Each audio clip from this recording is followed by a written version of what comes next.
you need lost and homes, fight the noise. Check a plate and I still with you, my right. Buckle up, we're gonna see the hot inside. Navigating to the point that the zone. Yes, messing out, I need the manifold. I'm told we gotta leave the fresh behind. No, I keep on the back, we must be one. This is the economy leads, the way humanity needs. So just a future that leads. Galvanized for glory. Spot me up and storm it. 끝같은 시도 노래. Discharge your soul, giant gun. I bleed it. To stop the kitten boarded. Spot the green and Nazi. But not no dog. Strap in and put your goggles on. Logo, demo, yokai, crystal. Let's make many and never stop.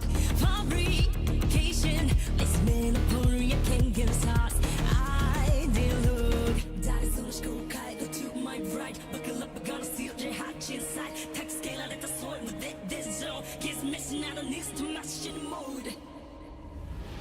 Galvanized for glory. So back me up and storm it. Jabak Hanaski got it. Discharge your soul, giant gun. I played it. To stop the kingdom boarded.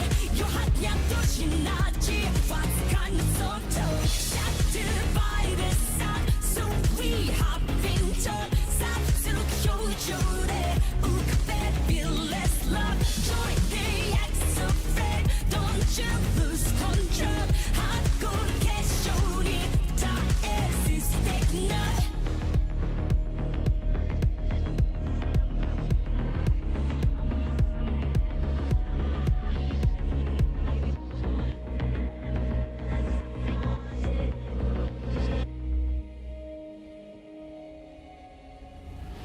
Galvanized for glory. Spot me up and storm it. 끝같은 시도 노래. Discharge your soul, giant gun. I bleed it. To stop the kitten boarded. Spot the green and Nazi. But not no dog. Shattered by the sun. So we hop into Satsu Kyojo. Ook fabulous love. Join the X-Afraid. Don't you lose control. Hardcore casually. That is stagnant.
That is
inside me and everyone's voice. Only I'm not there, just watching from afar. I can't go home because I'm afraid something will change. Me without me, I'm the one to blame.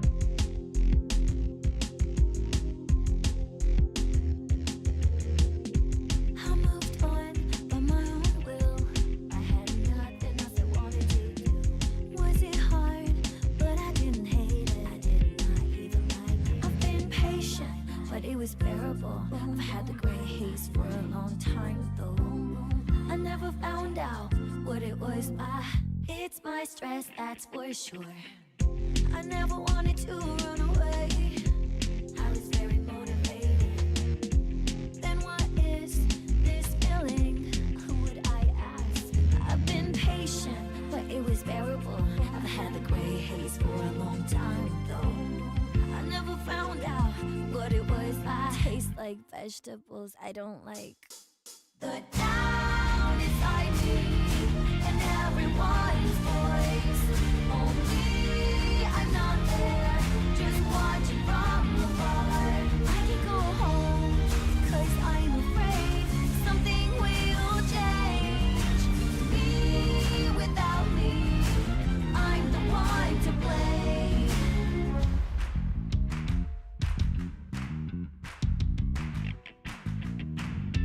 I'm not waiting for Santa Claus. I already have the gift, just can't open the box. I know all about it, no one can solve it unless I decide to do something about it. It's not even a case. I've been patient, but it was bearable. I've had the gray haze for a long time though. I never found out what it was. I hate the alarm clock I chose. The town inside me and everyone's voice. Only I'm not there, just watching from afar. I can go home because I'm afraid something will change. Me without me, I'm the one to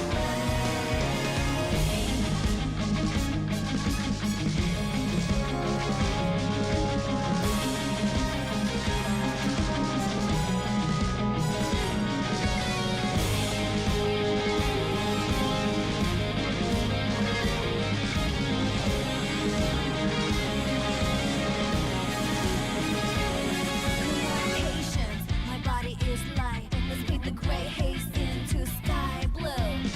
I know who you are.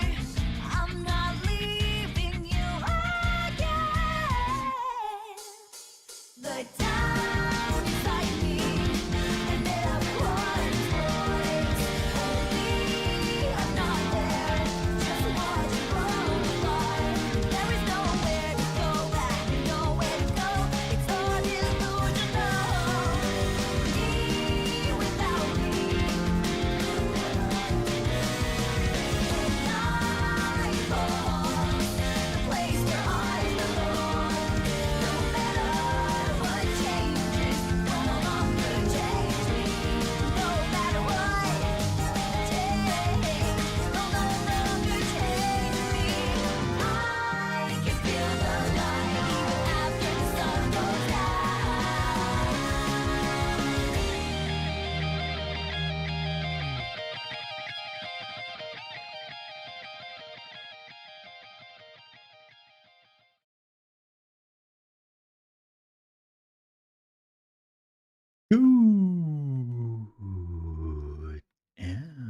Good afternoon. Welcome back to The Siege, or good morning. Good evening. Welcome back. How are you doing, folks? Hello. Welcome in. How are you all doing? It is Thursday and it's far too warm. I can't. It's far too warm, man. See, it's so warm that I didn't even set up my cam. Not that I always forget that, because that would be ridiculous. Let's be honest here. I would never forget to set that up, right? It's just too warm. Let's face it. Like, it ain't even my fault, right? It's just too warm, man. Yeah. Didn't set up anything. It's, there you go. Let me switch to that for now, and there you go. No, actually, okay. Jokes aside, it's not that warm. Wait, no, that's my cover for me not setting up my cam and do something professional. I mean, it's super warm here.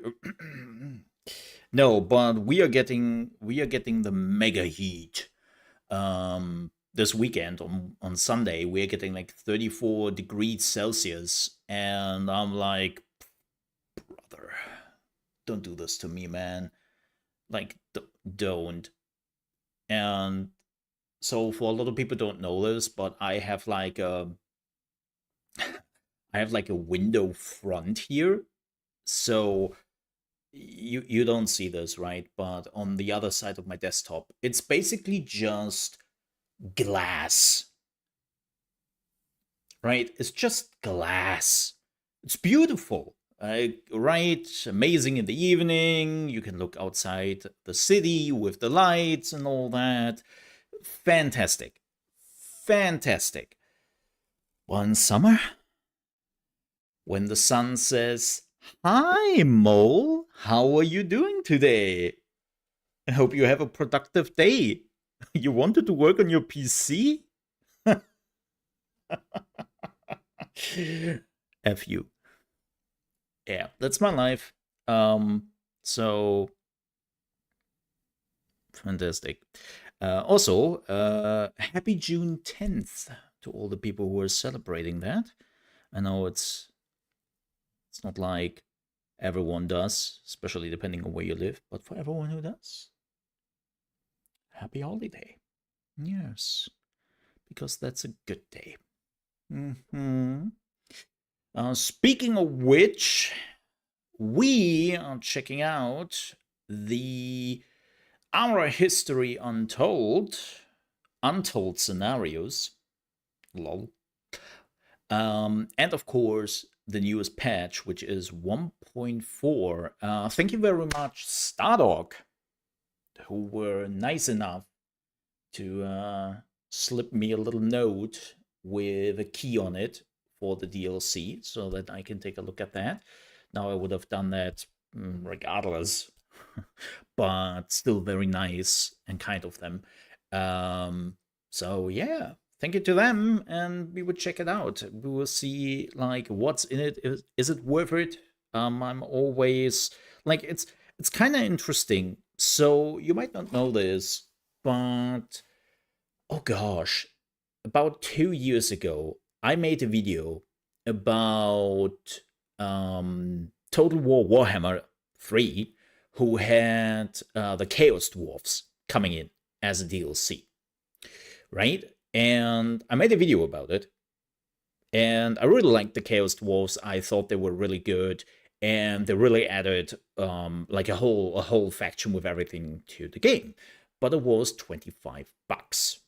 And I was like, whew, that's quite a bit of money for just one faction, right?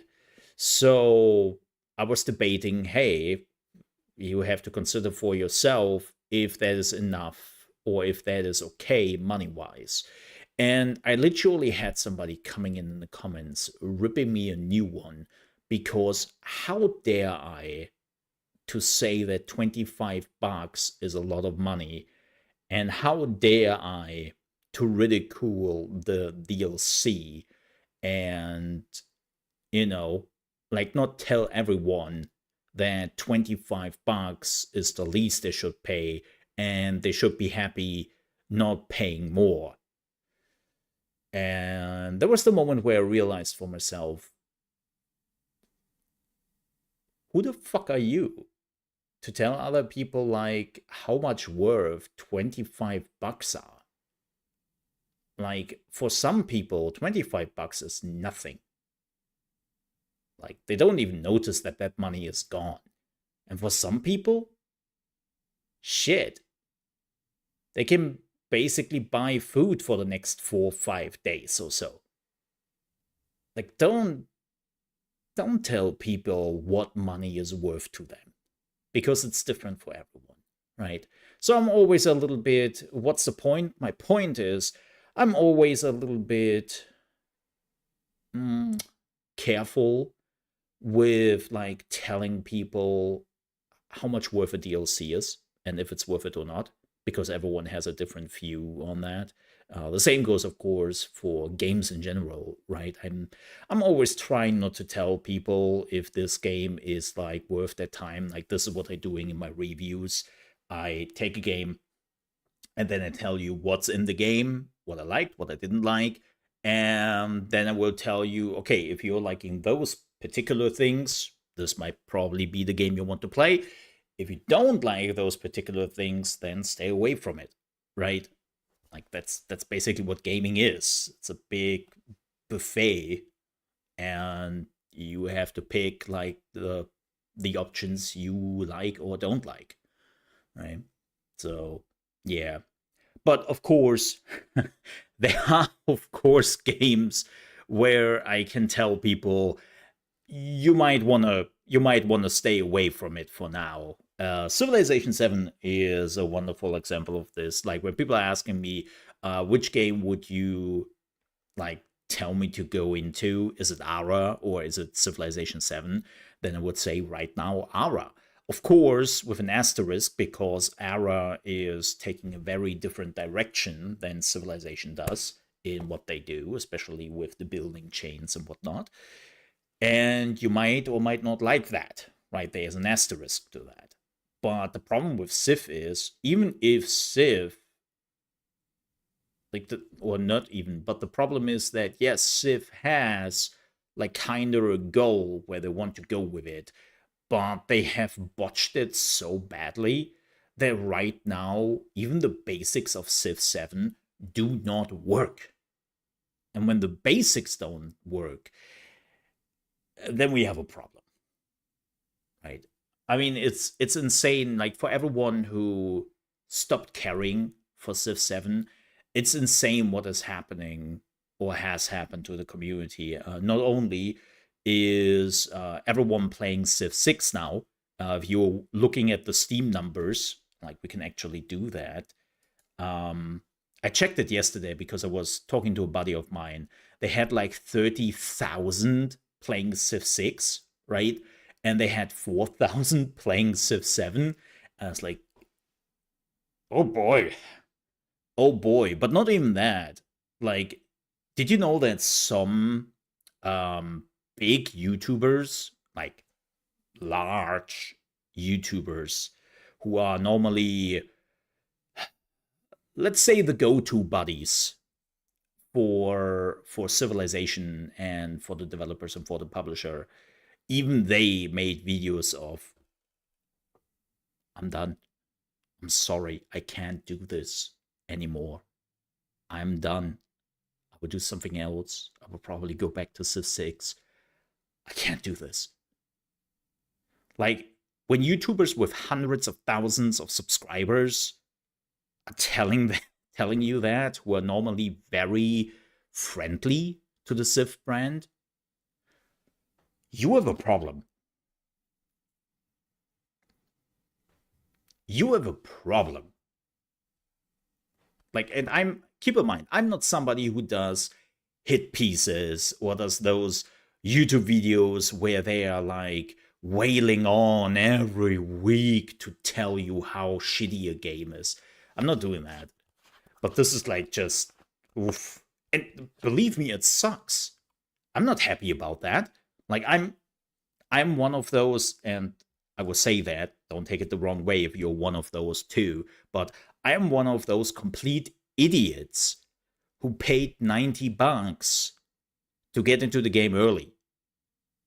I didn't get a key or anything. like 2K doesn't talk to me. They don't even recognize that I exist. And I paid the $90. You know? Like, I wanted this game to be good. I wanted this game to succeed.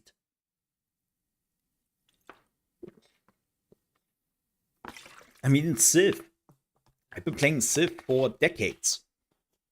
I don't want that I'm looking at Civ and my first reaction is, oh, honey.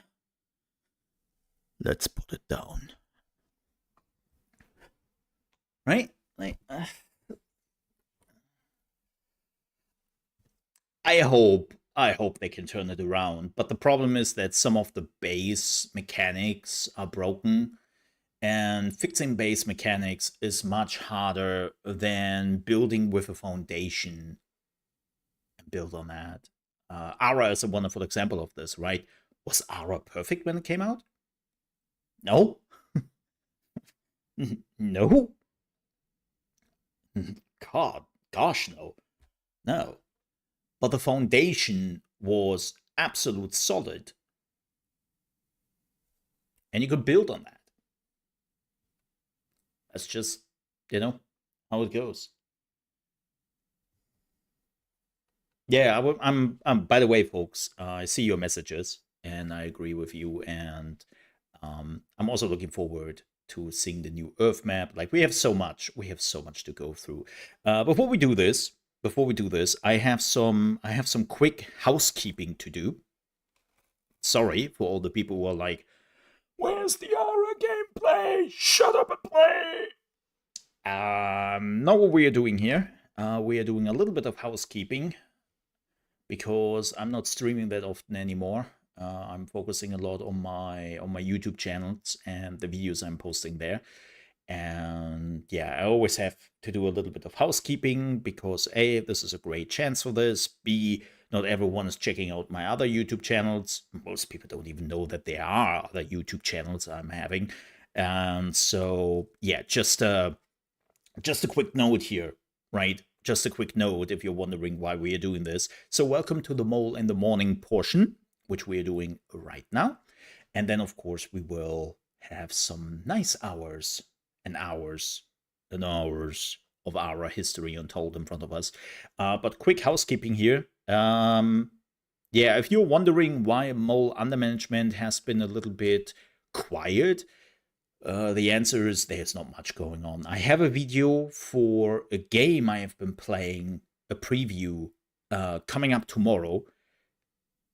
Oh my gosh, I didn't have this game on my radar. Now it is a pretty bright spot on there. That game definitely took me by surprise.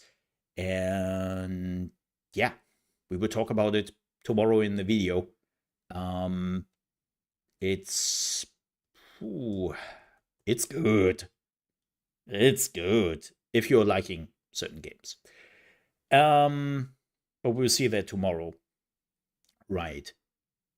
I might check out tomorrow Thrive, Heavy Lies the Crown, which has now released. I might check it out like after the stream for a little bit to see if it's like, I wasn't 100% sure if I want to like dive into it or not, but it looked certainly interesting, and it's now fully released.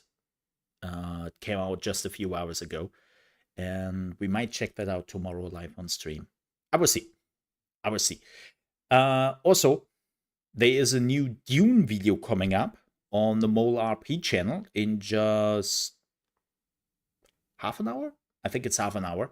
Yep, new Dune video. If you have been wondering with the Mole under management channel, where is Mole? Mole is on Arrakis right now and is sharing tunnels with his worm buddies and worm cousins.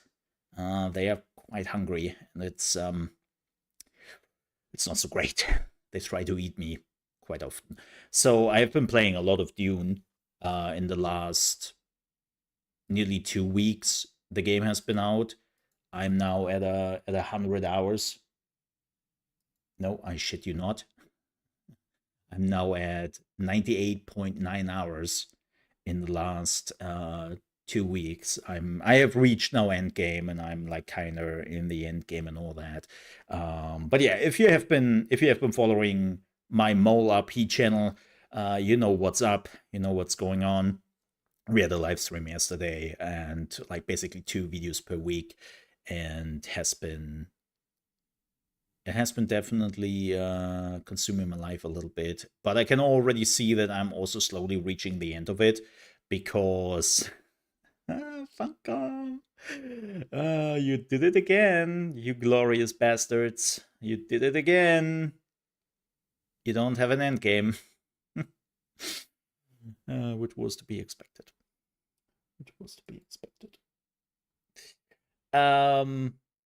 So yeah, that's slowing down a little bit. But the reality is, Mole Under Management channel doesn't really have a lot of stuff to go on. Like there have been a few games I've been looking forward to. Like one of the games I kinda hoped would save me through the summer was Heroes of Might and Magic. Right? The olden days. But they have now postponed this to the end of 2025. So, yeah, we are waiting for that, I guess. Shit. Nah, take your time. I talked about this yesterday on the Mole RP channel, and take your time, man. Like, make it snappy, make it snazzy, make it good. Especially after the last 2 Heroes games. Like, just give me a banger. I know you can do it. What you have showed to us, gameplay-wise, trailer-wise. I mean, oh, gives me the feelings, man. So, take your time with it. Make it snappy. Yeah. So, but that means no new heroes coming out over the summer, and I think the next big game for us will be Endless Legend 2, which, don't get me wrong, I'm looking forward to, but just saying.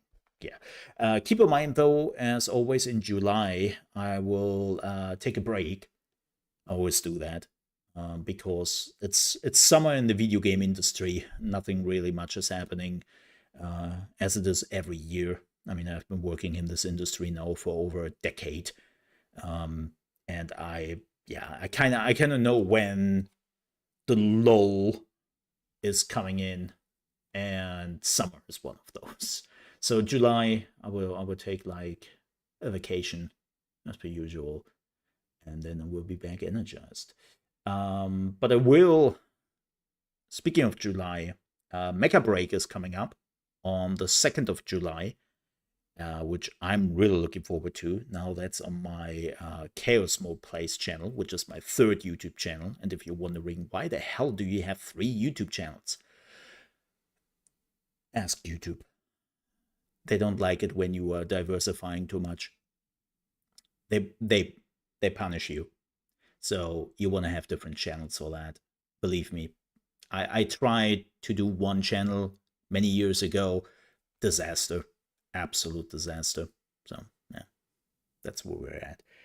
This is a dumb question, but you are going to play Ara or just chatting about the game? So excited about where this game is going. I even liked it quite a bit at release. No, that's not a dumb question at all. We will jump into Ara when we are done here with a little bit of housekeeping. And if you are somebody who is like, dude, you talk too much, come back in like 50 minutes. About 50 minutes. Then I think we would be done. If that is not to your liking, which I understand. Some people like it, some people don't. Can't please them all, but there will be Ara in about 50 minutes. Give or take. Give or take. Yeah. I have just over 250 hours in Civ 7. Early on I went back to Civ 6 a bit, but I don't particularly miss Civ 6. Yeah, look, here's the thing. Civ 6 already had some issues issues which were never fixed, right? And I kind of hope they would tackle those issues with Civilization 7. But what they did instead is they took Civ into a completely different direction, which could have worked out if they would have done it right, which they didn't. And so now we have a problem that Civ 6 still feels a bit like unfinished business, but Civ 7 is not even remotely in the position to replace that. So, yeah. But no, we will play Ara for hours. Don't you worry about that. Don't you worry about that. Anything else housekeeping related? Yeah, as I said, Mecha Break is coming out July 2nd. That is something very different, and it's probably not interesting for most people here on the channel. But Mecha Break is basically a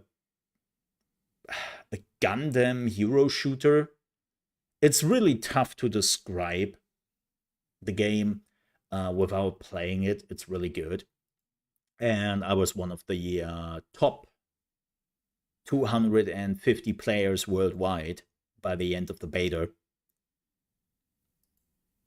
Yep, I was one of the top 250 players, and I'm planning on go there again when the release happens. So I will definitely also use my break to indulge myself into Mecha Break, and will do quite a bit of ranked matches. I'll mostly stream them because people like that, but that will be on the ChaosMole Play channel. Yeah. But yeah, we will see what we are doing over the summer with the Mole Under Management channel. I know that Broken Arrow is out, and I actually had Broken Arrow on my list because I'm a huge Word and Conflict fan. I'm still playing Word and Conflict like every 2 years or so, doing a full playthrough on the highest difficulty, and I freaking love still Word and Conflict. I think it's still one of the best strategy games ever made. But unfortunately, it seems like Broken Arrow has some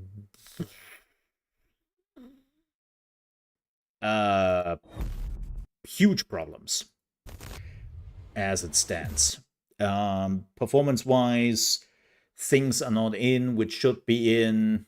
Like apparently single player versus AI is still a thing which is not really there. And yeah,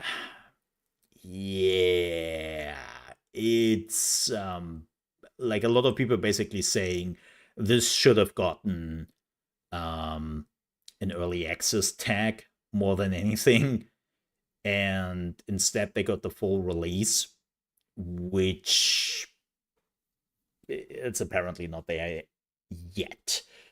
So we will see. I will give it a few. Like as I said, they also have a huge performance issues. For a lot of people, the game is crashing or not running well. And like there's even a mission which is broken. And that mission cannot be finished.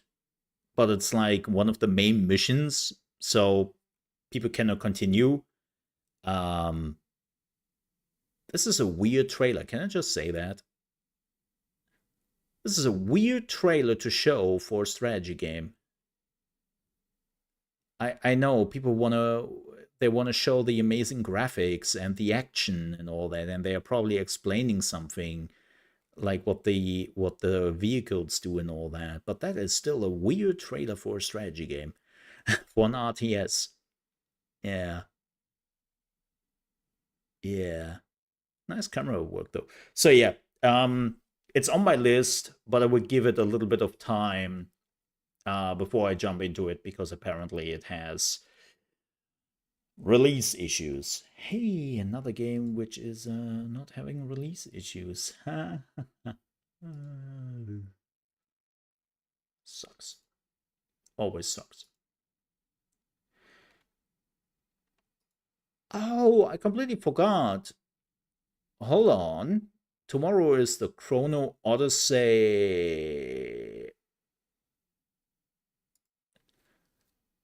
closed beta. Right. Right. Did I get my invite? Ugh, do I have to beg for an invite?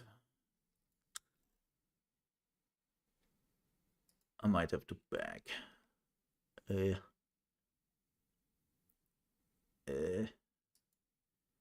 That's a me problem for later.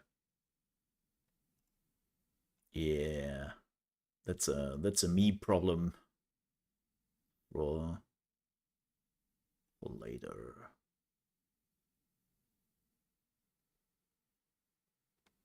Okay. Okay.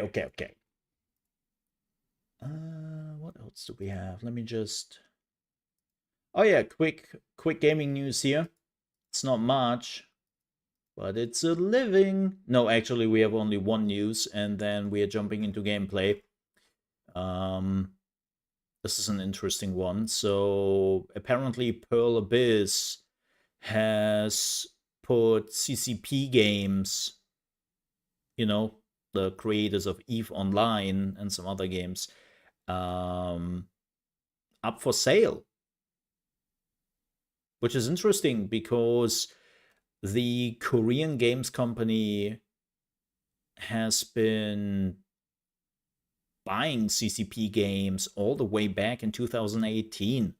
So they bought them 7 years ago, and it definitely stunned the community back then. I still remember we were like, wait, what? The Black Desert developer bought EVE Online? Why?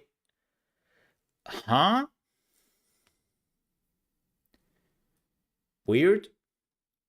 So now it seems like they want to get rid of them. Yeah, they wanna sell them off. Question is if anyone buys them. Like, don't get me wrong, EVE Online has been a long-running game with a very steady community, but CCP Games has also been trying to release countless of games, and it kind of all failed. So, yeah. And the times where publishers are really interested into MMO studios, it's also long gone. So we will see. It would definitely be not expensive if anyone is buying them. I can already see that. Yeah.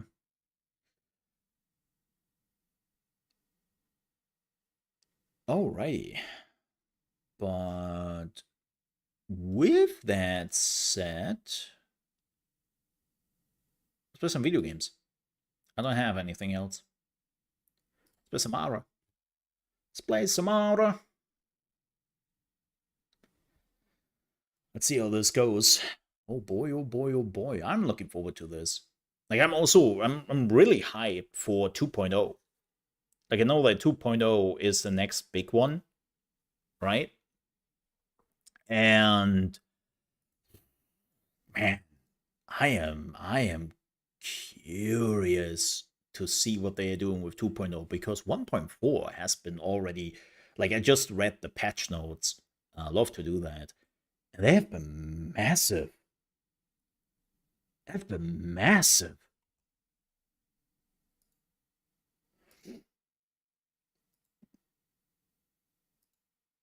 So, yeah.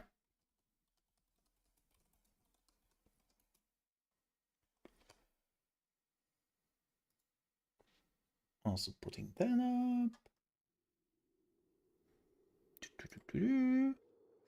Why is OBS not taking that in? OBS, you had one job. Come on, man. There we go. There we go. Thank you, OBS. Why is my multiplayer grayed out? Huh? Huh? Oh.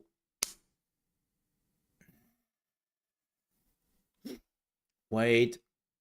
I'm a dingus. I'm a dingus. That's on me.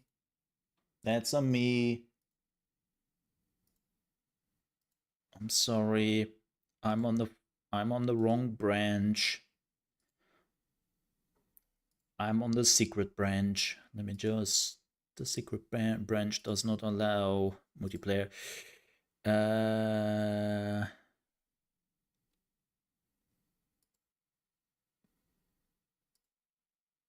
Does that work?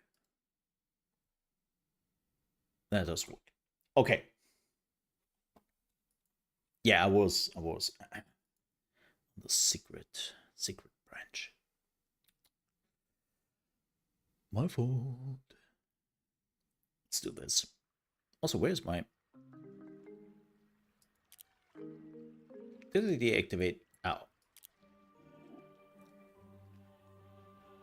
I think I lowered the music, chat. Stupid. Absolute stupid. About Ara, I wonder will they ever do anything about the trade economy part of the game. It is the single aspect I dislike about the game. Like I have bazillion access cut.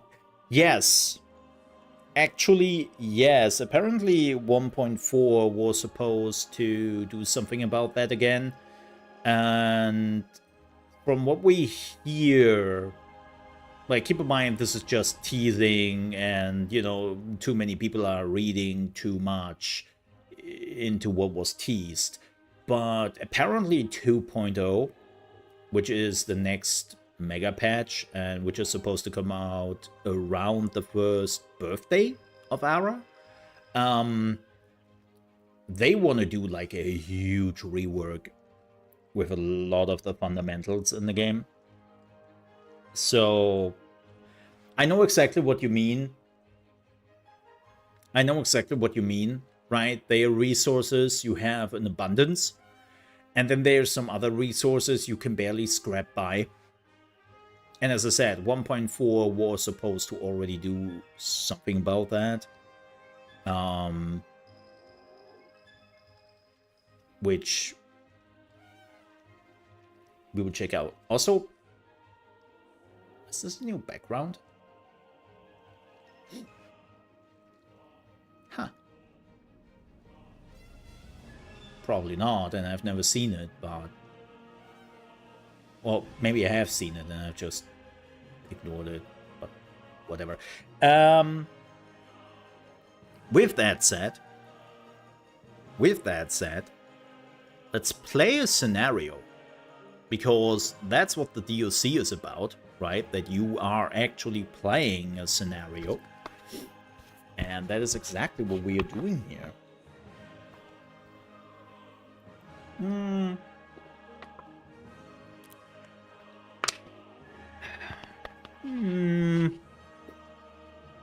We are playing as Belgium.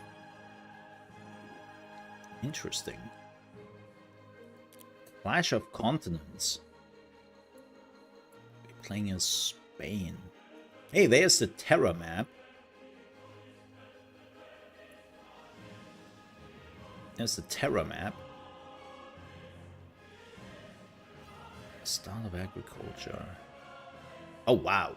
Plague? Maybe we should just play the Terra map. Who do I want to play?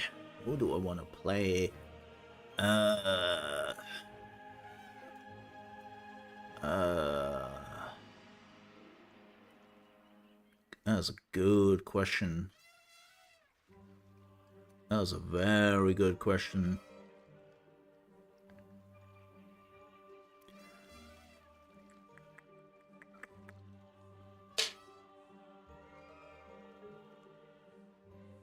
Maybe the Abbasid Caliphate.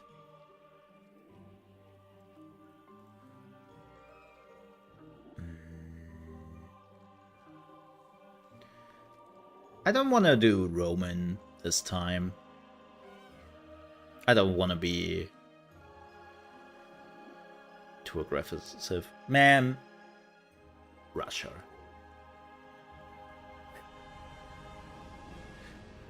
I'm actually surprised that they didn't nerf Russia. I'm actually surprised that they didn't nerf Russia in this patch. As somebody's asking me right now, which has the craziest perks of all the leaders, Catherine the Great.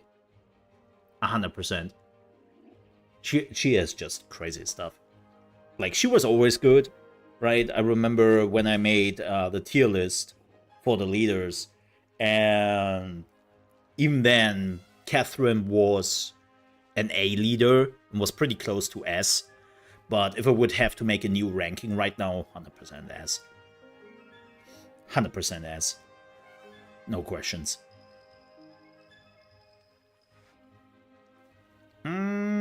Yeah. I think we are going... Ashoka is also pretty good. Ashoka is also really interesting. I think we are going Harun al-Rashid. And just rocking that.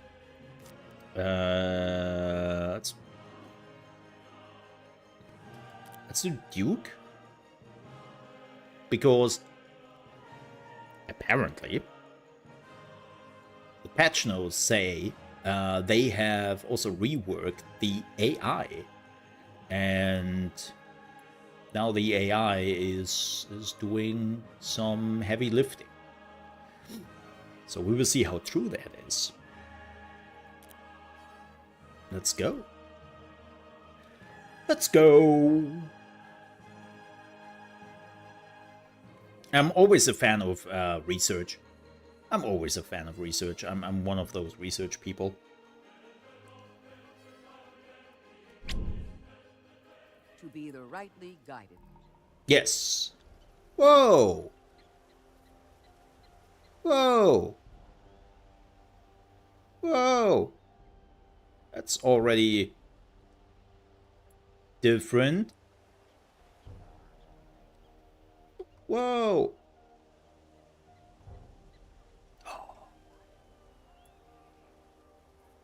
Oh my god. Are those quality of life underneath the city? And don't have to click on the city anymore. Oh my god. It's real, chat. It's real. And people are like, what the heck? Are you serious? So hyped for that? Yeah! Yeah, I am. Do you know how often I had to, like, click on every city to see which of my cities is going through a midlife crisis right now? Do you know how many cities I had to do that to? I'm ecstatic about this. Like, this is freaking amazing. And let me clean my nose. Give me just a minute here. Don't have to sniffle this.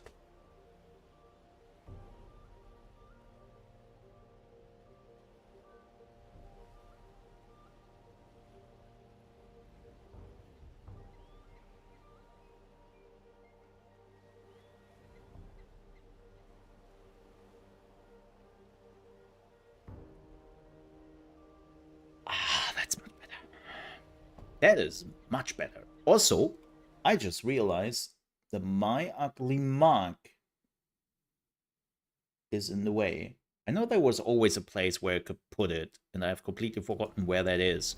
Oh, whatever. We will find it. Yeah, the interface already looks much better, and oh my god, who is this? Why is there already another player? Oh boy. I have to be nice to people? In this economy? Ugh. What do we have here? We have 2 slots. Well, shoot. How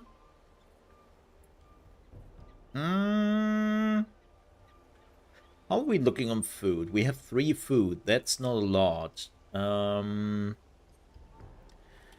Okay.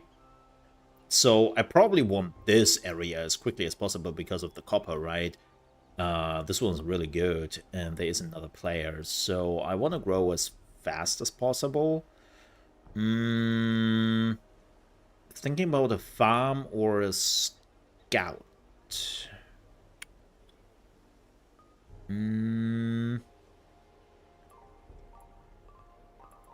Decisions, decisions, decisions. Let's do a farm. I want to grow. I will remove this farm later. Damn. They have...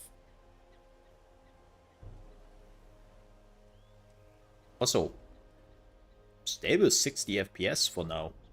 That's something. Yeah, I like what they're doing now, that even if you're zoomed out, like you see some details of the buildings and whatnot, and of course the bigger units, right? That's a bit funny. Oh my god, they're giants! And they're all tiny. They're giants. But I think that's the right way to do. It's for clarity, and I think the clarity is much better. The agricultural revolution was key in the moment of history. Start a new goal to build a farm. Oh, well, that is exactly what I'm doing, so...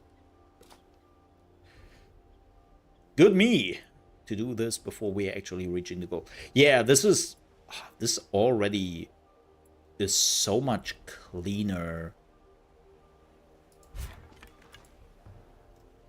than the previous one. I like that. This doesn't really change. Yeah, well. How much money do we make? Yeah, let's throw some money at it.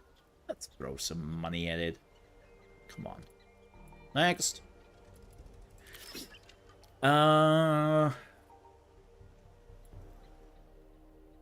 We have quite a bit of water around us. Oh, yeah, the apothecary is now a workshop.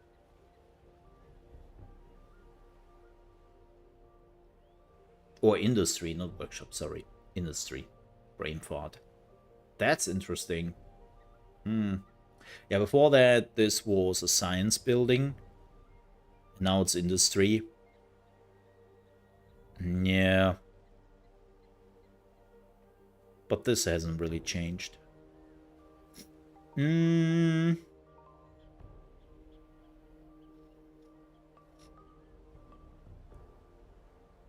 Let's get Brad going. Let's get Brad going. Brad good. Brad good. Hey, we got 1 iron.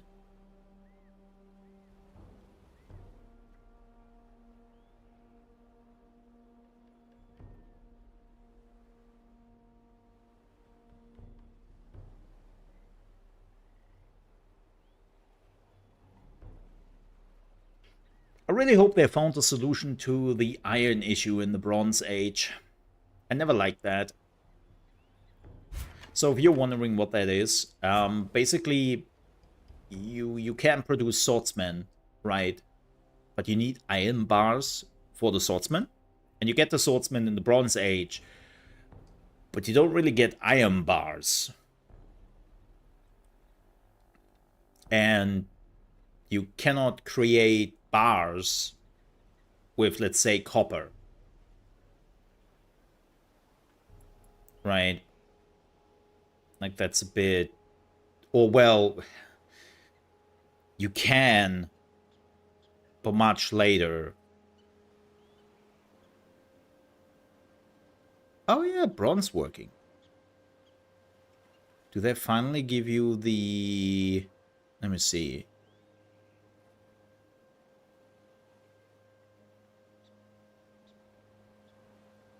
When is the blacksmith coming in? Is it still... It's not saying. What the hell?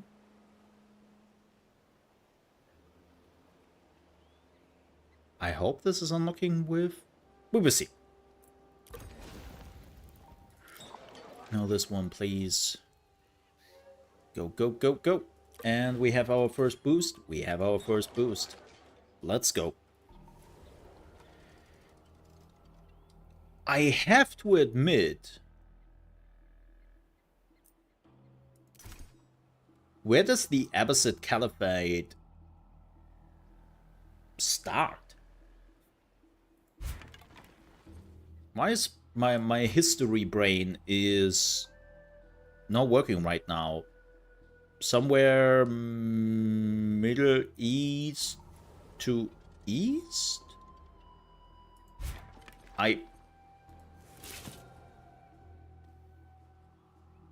Closer to India?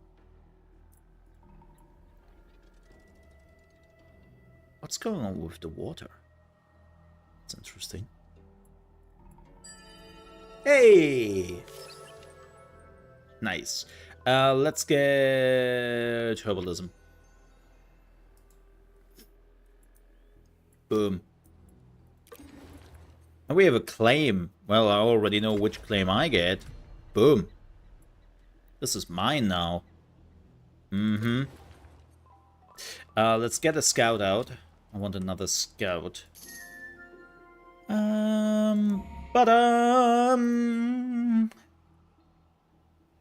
Wait, how is he number 1 and I'm 13 if I have 120 points? Somebody is not doing the math.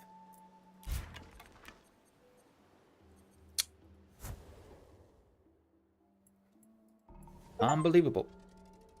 Oh yeah, it is. New faces from a distant land greet you.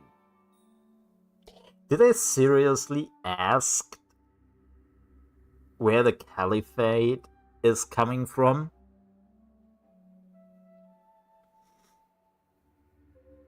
Wow. I wonder where Baghdad is.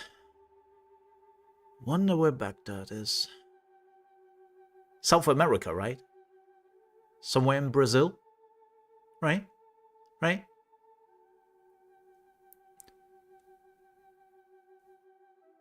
Africa? South Africa? Yeah, yeah. Now that you mention it. Don't. I've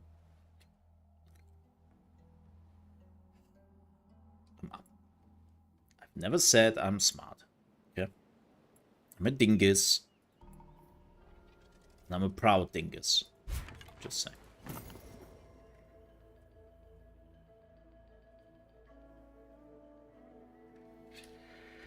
Well, at least I know where Baghdad is.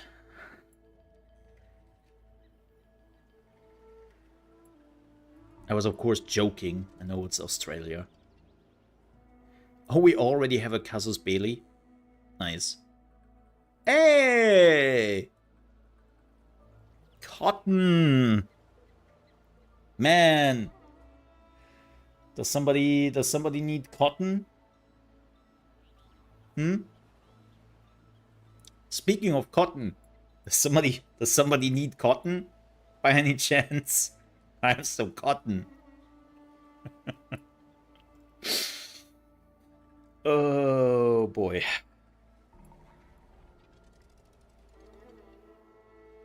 No boy. I wonder if I should build an army quick and just eradicate the Indian. Like doing a little bit of a rush. And then just murder them. Sorry, Indians.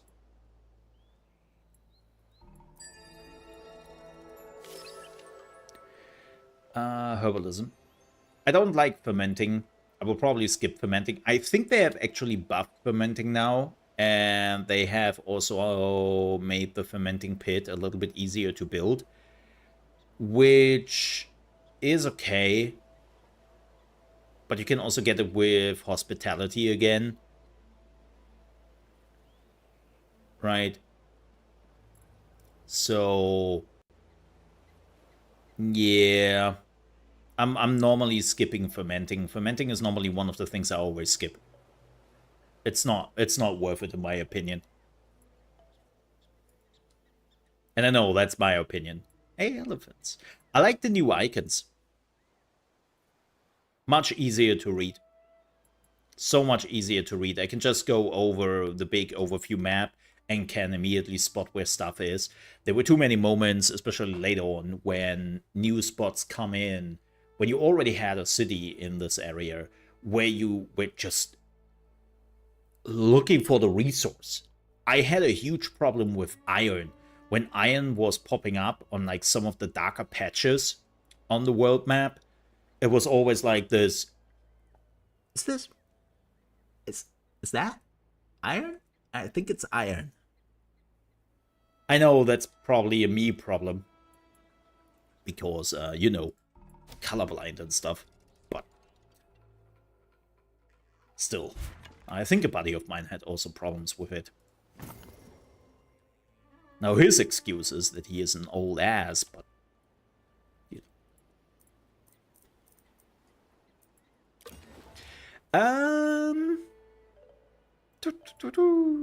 Ow. I'm really happy that we... do we already have, like, something we can build on that? No, right? No. Yeah, makes sense. We need the Bronze Age. Probably put some workshop here. How long till the next round? We'll put some food down here. I mean, we can build some food here. Or we're putting down the first workshop. That should give us a nice boost. Okay, there's my scout. Let's say hello to India. And yeah, I'm thinking about actually overrunning India. I know, rude. I might be able to cut them off. Because they cannot go over the mountains. So if I would cut them off right here, they could only go east. And then I wouldn't have that problem. Maybe I do that. Maybe I am the asshole. And do that. I mean, take the strategic advancement.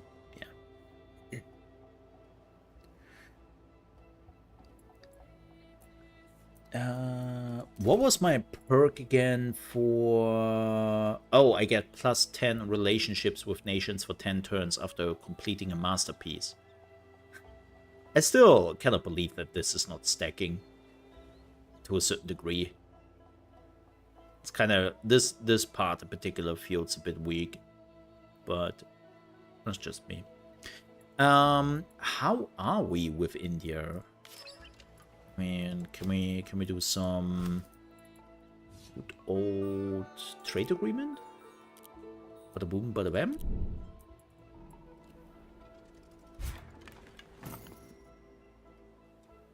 What did he say? He said Mole has to sneeze. And thus, we agreed to the agreement. Makes sense. Oh, we got our first Paragon. Hell yeah. Give me just a second.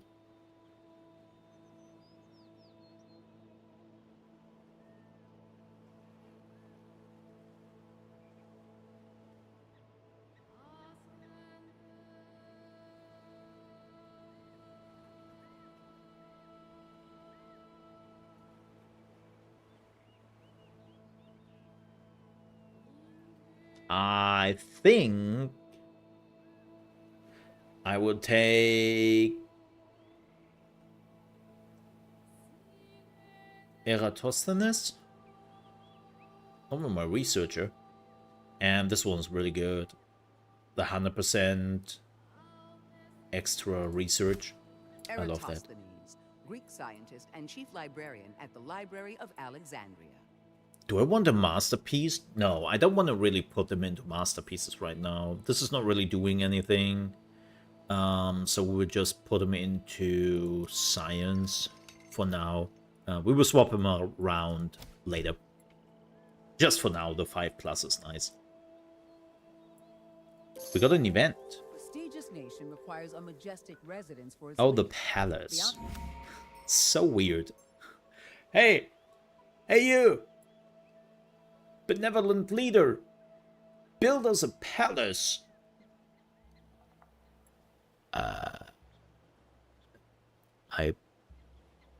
I don't have the technology.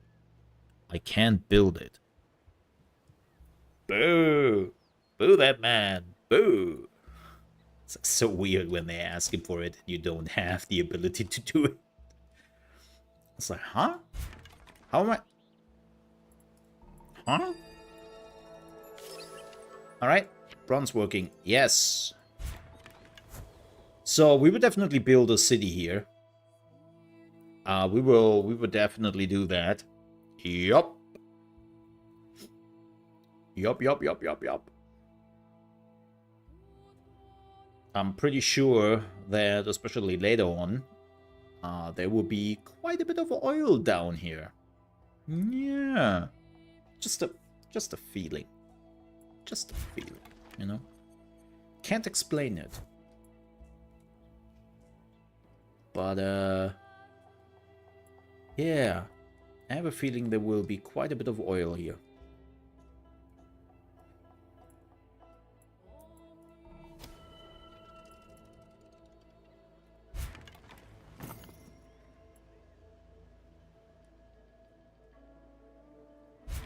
Oh. Oh, let's take that. By the way, they might have improved the performance, but I can still hear like my CPU or my GPU going into work mode right now. Still hear it. Yep.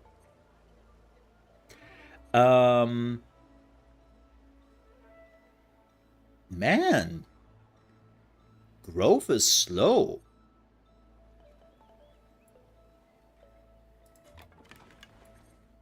What the heck?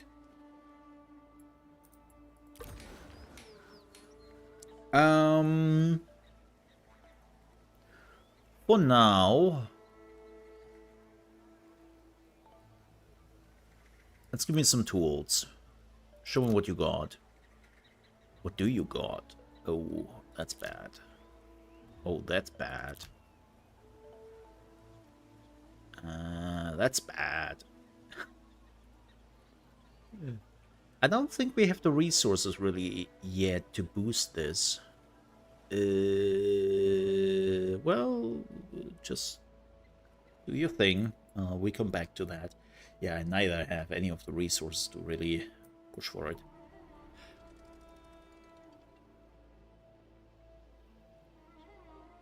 Okay.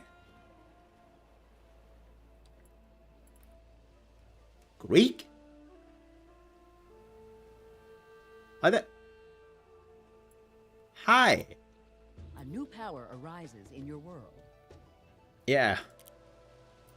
I mean, yeah. Oh, they're here. Oh, okay, okay. Man. That's, it's cozy. It's very cozy here. Lots of nations.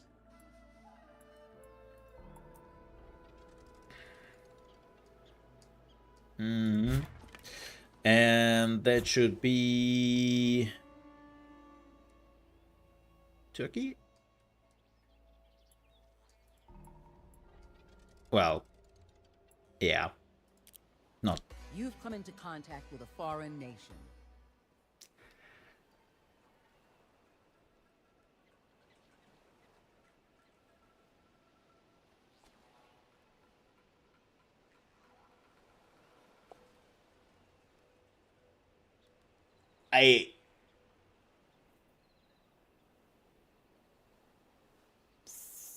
Xerxes.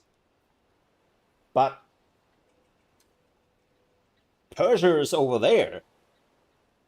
If I'm Baghdad, then Persia is like there.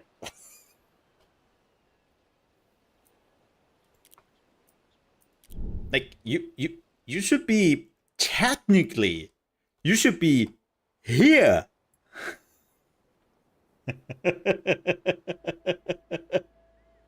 Like, technically speaking, back, like, Persia should be between here. If I'm Baghdad, right? Which also should probably be closer to the mountains, but that's different topic. And there's India. Then Persia should not be there. that's not where Persia was. Well, technically it was, but that's not where it started. How many nations are there on the map? I wonder how the European countries fit. I was always a problem with the Civ of maps. Oh my god, I don't want to see Europe.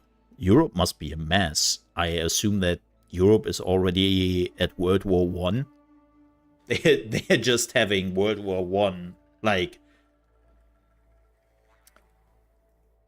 in the old 20,000 BC or something. That must be horrible over there. Yeah, I can only imagine, especially because they are, like, I mean, it depends on how many leaders they really have. Let me have a look. How many leaders do we have? Yeah, it's probably not that bad. Like, we know that Australia is in here. Right? This dude. Man! Bullshit! That means Australia has a super easy start. They're just sitting on their fat continent alone and can just take it. Well, thankfully, they don't have any resources on it.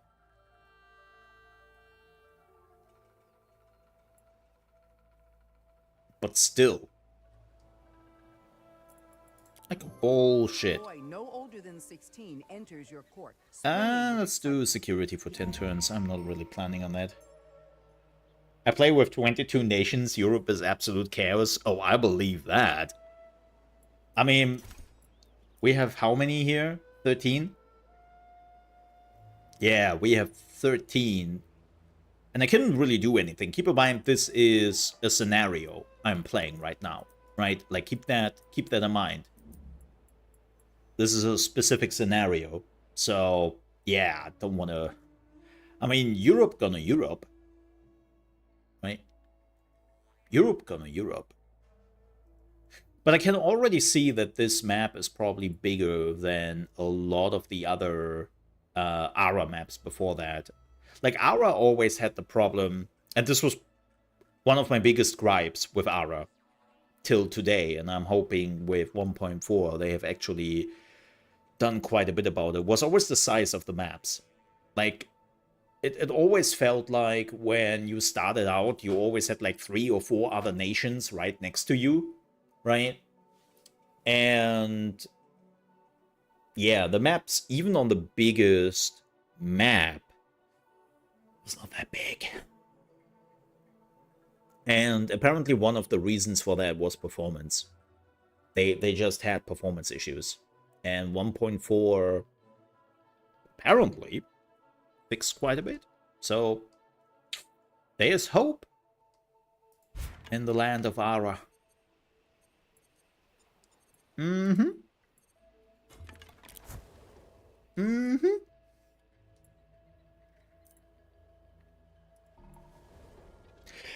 Is the map only with the DLC, or did I understand correctly that Ara has a new, bigger Earth map without the DLC? I really don't need the DLC otherwise. Let me check before I tell you something wrong here, but I would go so far that the Earth map, if you don't want to play this particular scenario I'm playing, the Earth map itself is available to everyone. Let me check that very quickly, but that is my understanding. I have a little guide here. Give me just a second. Bop, bop, bop, bop.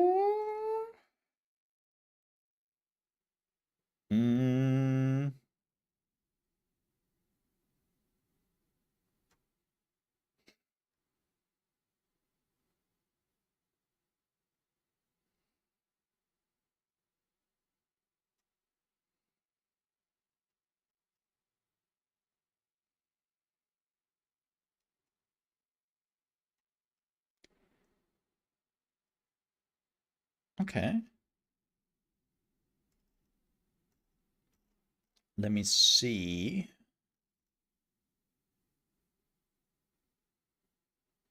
Okay.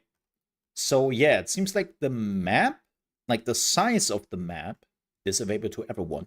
But the Terra scenario we are playing right now is that it has unique elements, and that is it is using fantastical continent shapes, Mega Britain, continent-sized Nippon, horses are available in North America, land bridge connecting North America and Asia, and reimagined Earth with creatively fairer resource distribution and geography. So it seems like they touched it up. Yeah, it seems like the Terra scenario I'm playing is unique for the DLC, but if you want to basically take the previous Earth map and just want it bigger, then you can do that without the DLC. Yes. But if you want the special thing, the scenario I'm playing here right now with the things I've mentioned, you would need the DLC. Yes.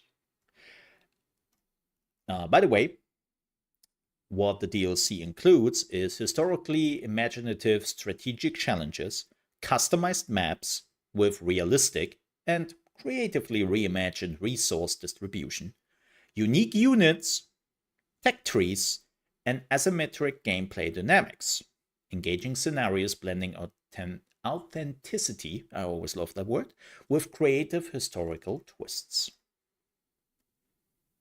Yes. Yes. That's what my chart says. Chart to the rescue.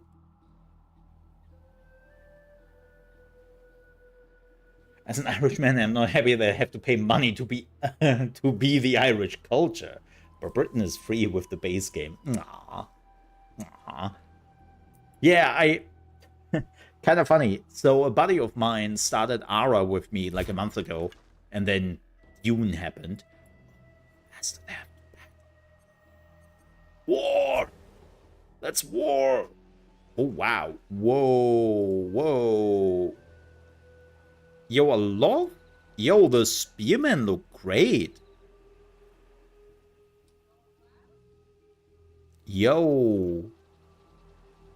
I love the new looks they have for some of the units.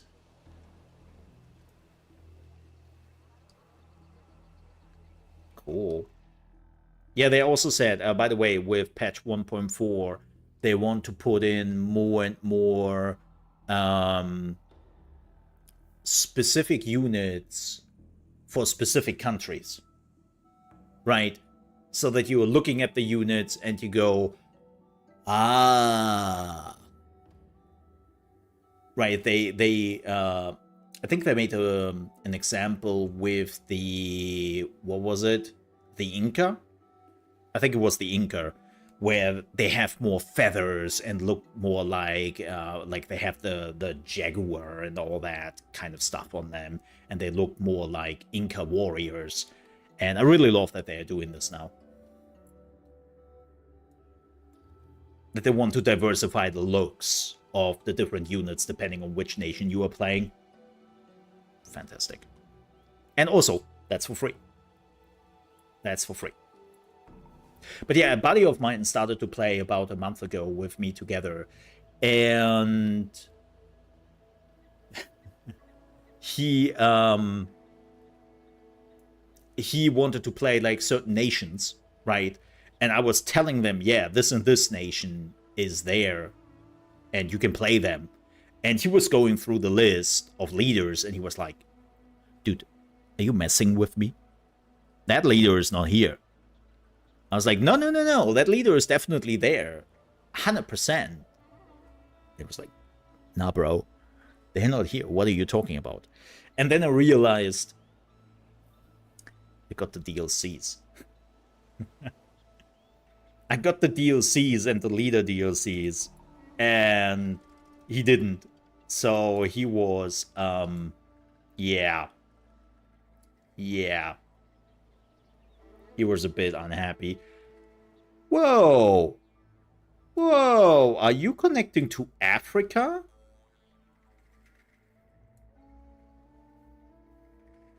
I mean, you do. Why am I surprised about this? Mole. Egypt is like... I don't know what's going on with me today in geographic.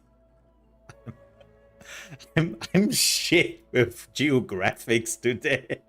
I'm like, whoa, the Middle East connects you to Africa? Whoa.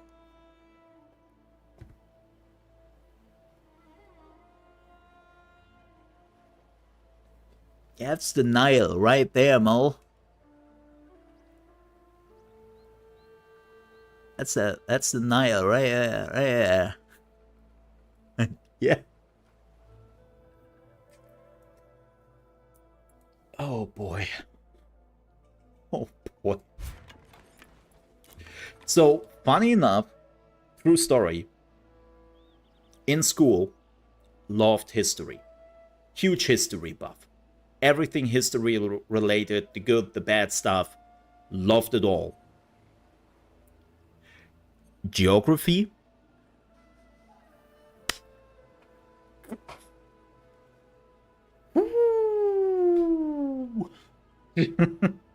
Adequate. Adequate.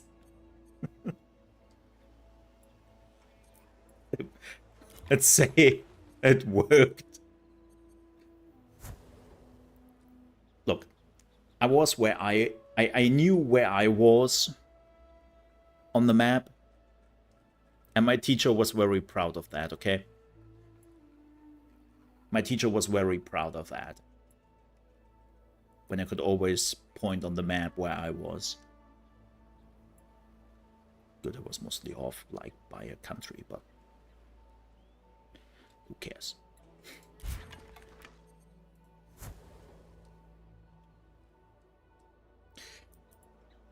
Yeah, I think it will murder India. I hate to say it, but I think it will murder India. They're a little bit too close to comfort. And especially because China is probably around the corner here as well. Yeah. Yo.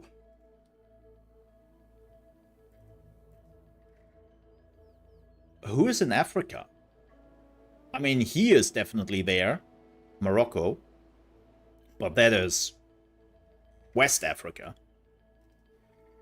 Why is there no Egypt here? Huh? Oh no. No. No. Where is Egypt? I have questions. I have definitely questions. Oh. Okay, that's just... Okay, that's... Yeah, that makes sense. I was like, wait. I have met Morocco. You have encountered a new nation. Well, Ethiopia. Not Morocco.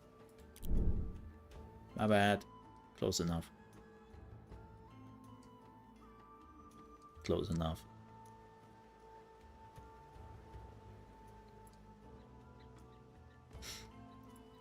I can... Who are you? Wait. Are you Germany? First contact established Wow, with an Holy unknown Roman people. Empire. Okay. Similar. Not the same, but very similar. Very similar. Let's be honest here. Oh, you can see Egypt a little bit further down. Oh, yeah. Yeah, because you... Wait, so that means it's not Egypt. It's... what's her name? What's her name? Ah, the other one. It's not Egypt, I think. I think they're using the other woman. I always forgot the name because I'm bad with names. We will see her in a minute. By the way, I can say that in the last in the last years, I have advanced my knowledge about Africa. Thanks to my then girlfriend. You learn a lot about Africa when you were dating somebody from Africa. It's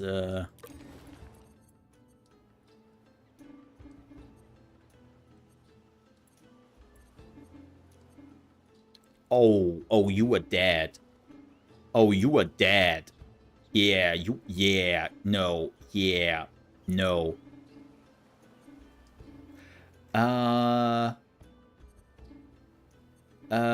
Just a moment.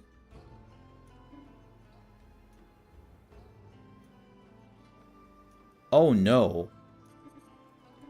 Oh no, Mole is getting a panic attack right now. I just realized something.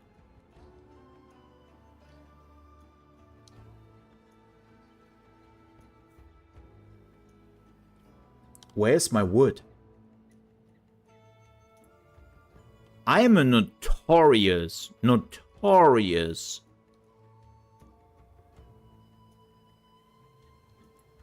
need of wood. I never have enough wood in front of the hut, you know? Like, I'm always running out of wood. I don't have enough hard planks. It's a problem of mine. It's a problem of mine. Yeah, and it seems like, especially this nation here, is very much pressed on wood. Well, shoot. Okay. Cool. Screwed myself. So seems like we have to move the farm over here, make this my farm area, and then hopefully get some wood from this area, because this is the only one which gives me timber, even though it's pretty shit. Hey, basket. I take that. Cool. Emissary arrives from a foreign ruler. As foretold in our holy books, an eclipse is almost upon us. We must amass prayers to avoid... Yeah, let's be really nice to India. Woo! I'm murdered. Wow, I'm lost. Damn. Huh?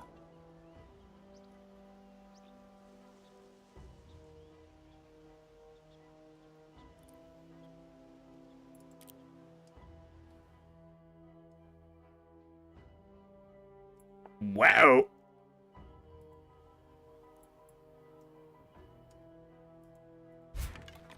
I think he declared war on me. You've become aware of a Hey, Julius. Well. Watch out for the Greeks. God damn it, Greeks. It's always the Greeks. Wait. Is it? Oh, well, apparently, I'm sweating. Alexander always declares war on me. So did he me. Fantastic. Fantastic. I mean, it makes kind of sense, right? Like from a history perspective, it makes kind of sense. I'm not too surprised by that. But it's still a very, very unwelcome surprise. I can say that. Shit.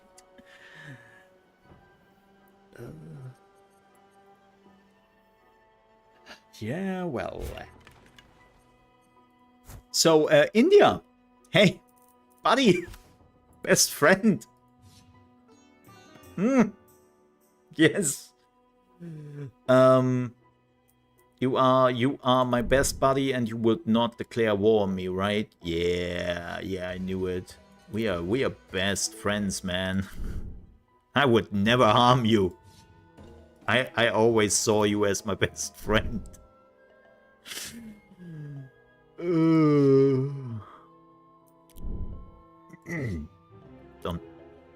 Don't tell them I wanted to declare war on them in a few turns.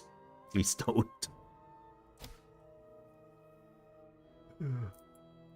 Hey, your border agreement was updated. Yeah, I get that. I think I kind of know what that new border agreement entails. Pretty much. Well, let's hope that he is not sending any armies to me. Because... You have reached the Bronze Age. Yay! Bronze Age! Woo! I need... Oh my god, and I have only 40 strength, and that means my army is shit. Deploy forces. I need a spearman. Can I do... I could do a battalion, but I don't have the people for that. Line! Oh, it would take too long. Okay. We need a squad out. I need at least something which is defending me. Right? And then we can build like an actual army. Yeah. Ooh, a swordsman. Oh, hacking. Yeah, man. How much would that cost? Ooh, too much. Okay. Okay. And that will be my real army I'm building up. Yeah, let's just hope that I can buy some time here.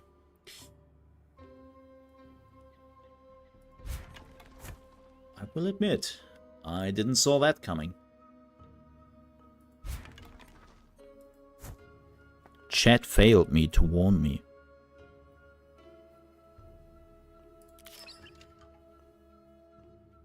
Looking at you, chat.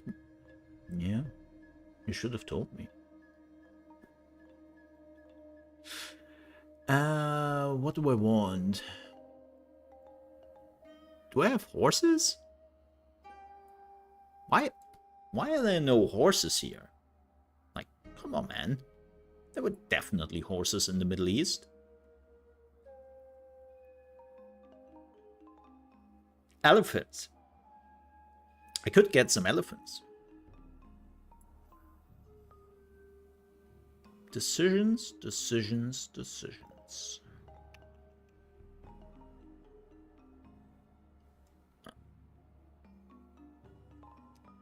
Look, this is a personal preference of mine. I don't know how good that really is, but I love to go early religion because the buffs you're getting through the religion over time is so good. And especially with Ashoka right next to me, I probably will have to accept his religion, or I really have to go on a religious war against him, because he is really strong in that. So, yeah, decisions. You know what? Screw it. Screw it. Let's go religious. Heck yeah. Heck yeah. Let's do it. Never change a running system, right? Last famous words. Very realistic game. What? Religious war? What? In my video game? No, don't say it so. What? Hey! Oh, come on, Xerxes.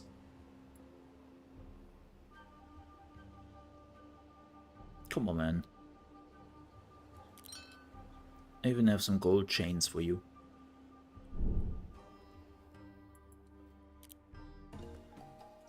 Oh! Well, they're not Selassie. Dick. Hey! I really love the detail. Man, this is also one of the things I definitely notice. You can... Personal preference again, right? And I don't really want to do this too often, because it's a shitty thing to do a bit. But you can say what you want about the look of Civ 6. But man, the leaders had some charm. in Civ 6, right? When you're looking at Civ 7 now, and you look at some of the leaders, the detail which is missing. When you're looking at Ara, I mean, look at this. Look at Charlemagne, right? Like the details in his face and how he's looking around. You can see the details in the armor, the scratches and all that. I know people will argue, is that really important? No. No, it isn't. But it adds to being immersed in this. It adds to the feeling of there's quality here. And when I'm looking at a lot of the leaders in Civ 7, it's like, did you get them from the Unreal Marketplace? Like, phew. Not all of them. Some of them look really good. It's kind of weird. It's really weird. Like, some of them look really good and detailed, and then there are some others where you just look at them and go, phew. You didn't have time, didn't you?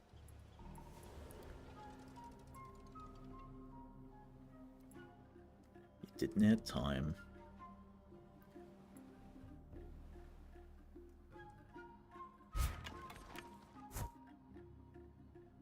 Okay, there's Charlemagne. Good. Oh, there we go. Hello? Oh no, it is Egypt. Why? But why is Egypt not up here? Wait, where was Alexandria located?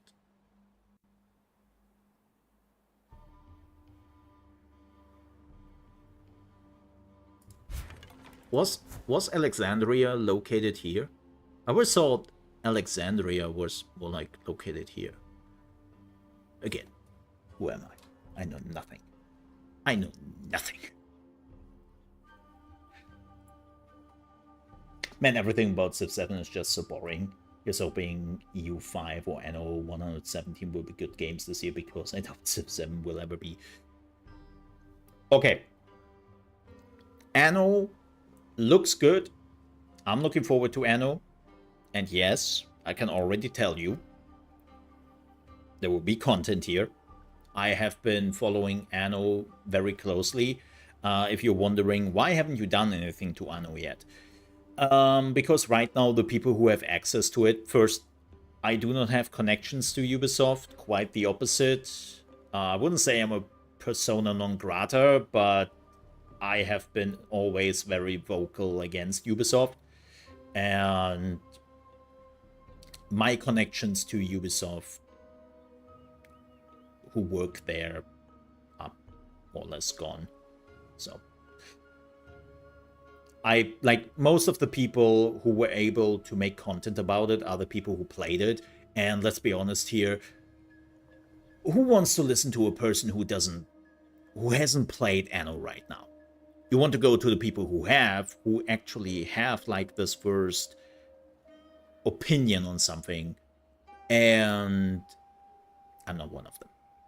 But the closer we are getting, we would definitely take a deep dive at it. I loved Anno 1800, and yes, I am concerned for the new Anno, because now Ubisoft is completely involved in the whole thing. And that's what's frightened me the most. Okay. Normally never a good thing. So, you know, we will see how that goes. Europe Universalis 5.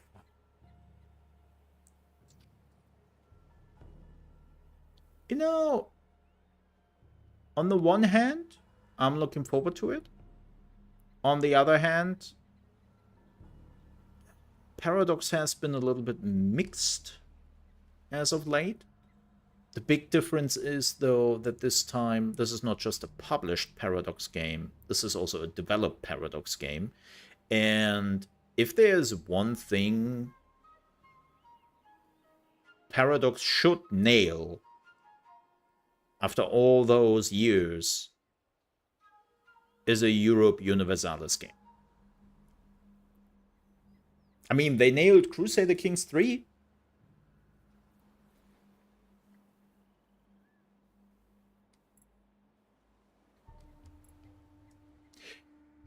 Yeah. So, yeah, Wiki 3 had some issues, but the base was really good. The problem is Wiki is a very economy-heavy game, right? They're always trying with their Paradox games to focus on certain aspects. Crusader Kings is... It's kind of funny that they worked on their own Sims game, but Crusader Kings for me was always like the Sims social aspect of managing an empire. Wiki was always the economy game. Europa Universalis was always the diplomacy game for me. And Hearts of Iron, of course, was always the military game. Like, don't get me wrong, all those games always have aspects of the other games in them. Right? But, like, the vocal point, the heavy focus was always on those things. Yeah. And yeah, Wiki never didn't do it too much to me like the other games. Like, Hearts of Iron is definitely the biggest one for me. I have played Hearts of Iron since the second one. And yes, that was the time where you literally just looked at spreadsheets with some 2D graphics on top of that. Good times. And definitely has been always my biggest Paradox game. But I would say Crusader Kings is second because of the absurdity in that game. And then Europa Universalis, if I would have to make a ranking. Have you played Humankind? Yes, I have. When it came out, I didn't have a YouTube channel back in the day. Or at least not for strategy games. I liked what Humankind did. I think they were very ambitious. And believe it or not,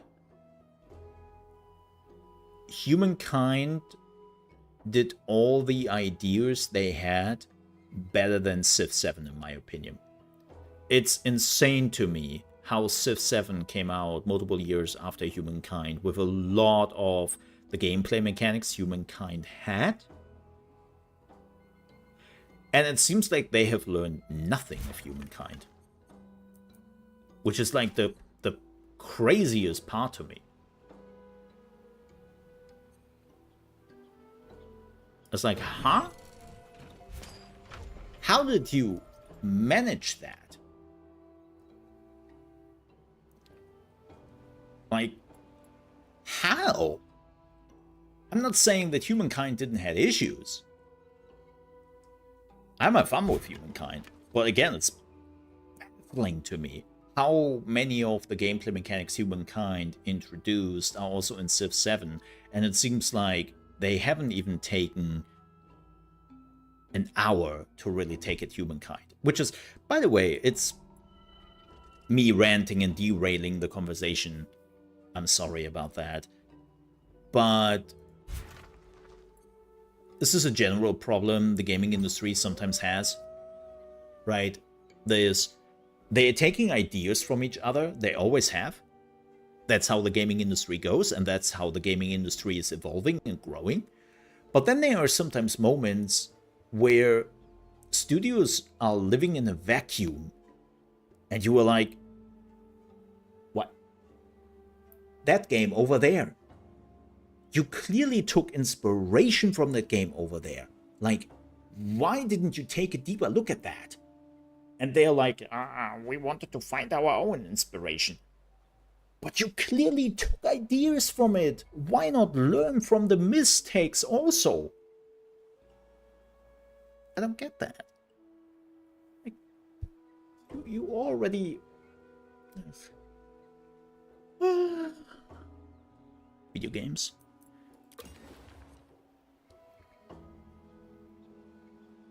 Like, I remember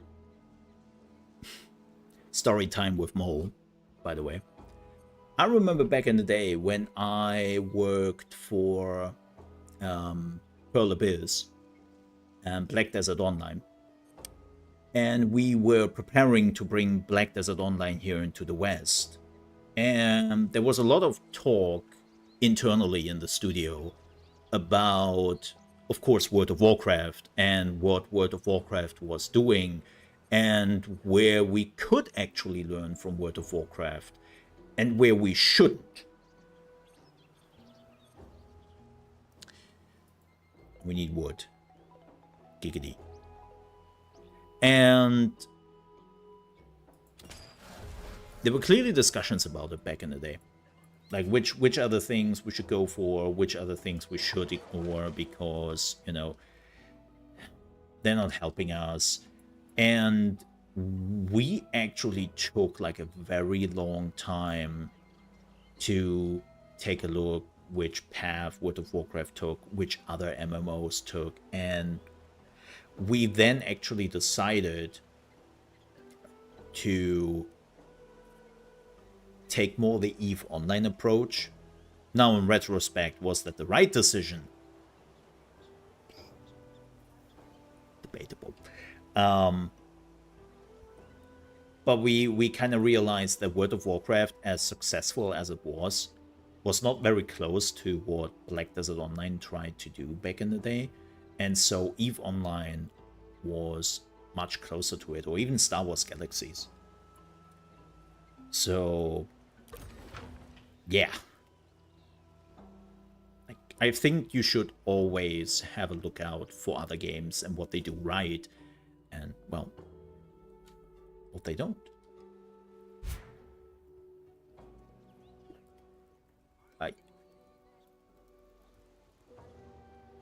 Who are you? Confused? Founders of your nation's newest Oh. city look to you for advice.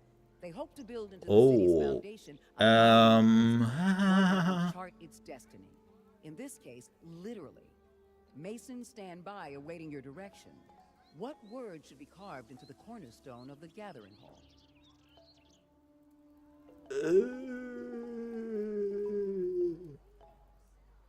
Victory or city happiness? Ah. Wait, can I? Okay, fantastic. I just want to complain. I just want to complain. I just wanted to complain. Yeah, I think I'm going... I think I'm going with honor. Yeah, let's go with that. Though EU5 seems to pick up the best parts of Wiki, so hard to see playing it much after EU5. Yeah, I have seen a little bit of the economy stuff they're doing, and they're clearly...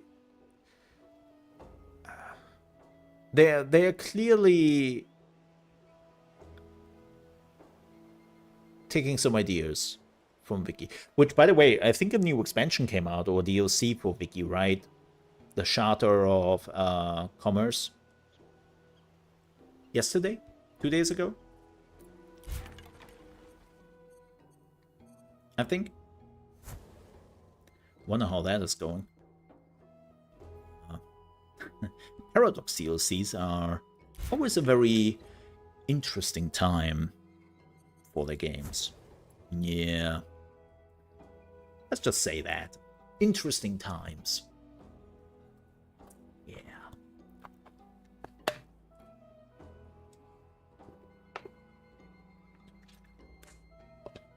By the way, folks, tomorrow I will release a video here on the channel.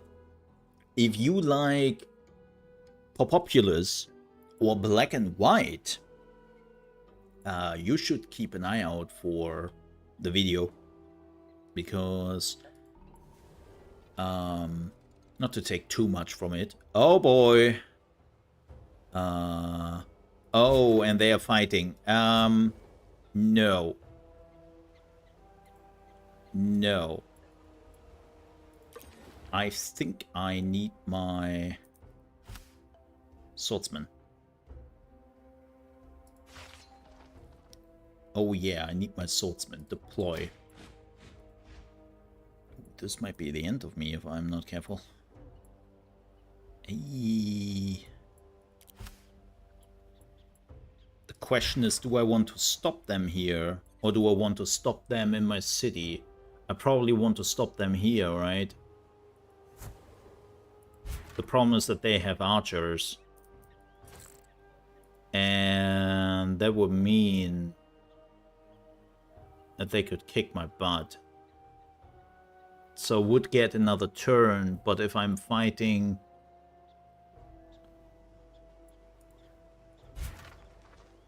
Can I fight in my city? Let's go into my city. Shit. Talk too much. Didn't focus. Well, this might be the end of me.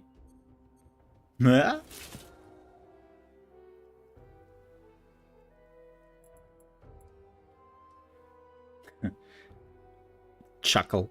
I'm in danger. You know what I always find hilarious? That one of the most used Simpson memes of all time. Like, there are two Simpson memes, basically. Homer going back into the hatch, right? And then Martin being at the end of the bus and going, I'm in danger, which is like the second used Simpson meme of all time, is not from The Simpsons. I always find that very hilarious. Yep. I find that very hilarious. The fact. I'm Star Wars. Close enough, Sakura. I allow it. And ruh-roh, Reggie. Ruh-roh. Ruh-roh. God, I can't do it. I'm more... Haha! Got you. Surprisingly, the Wiki DLC has super good reviews in the Steam despite it being a Paradox DLC. What? No. Pettery. No. Are you pulling my leg right now? Are you pulling my leg? Do I have to look it up? Do I have to go to freaking Steam right now? A $20 DLC and it's very positive?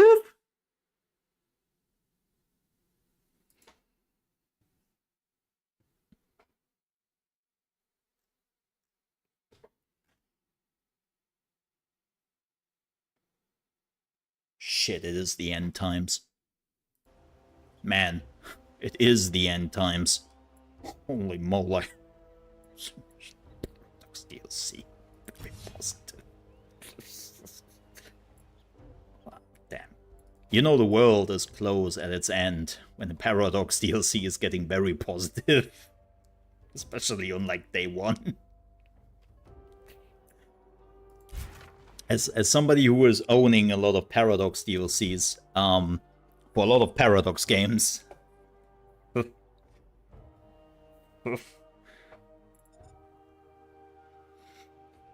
Oh yeah, I cannot flee, right?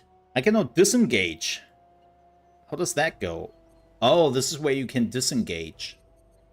And now I need time, man. You have to buy me time. I'm throwing everything in the kitchen sink at the enemy right now to buy time for my swordsman to come in. So, yeah. Nah, you have to buy me time, bro. Even if it is with your life. Buy me some time. Yeah, how are you doing, Sakura? Good morning to you. Happy June 10th. Hope you have a fantastic holiday.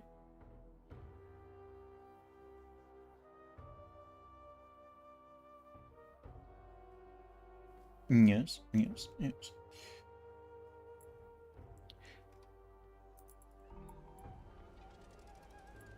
Okay. Okay. 2 turns. This might work out. Just so. Having a lovely day off so far. Fantastic. My morning was me sitting at my therapist and complaining about you folks. As per usual. Who are you? Oh, of course, the bear. Why am I even asking? Hi, Catherine. Yeah.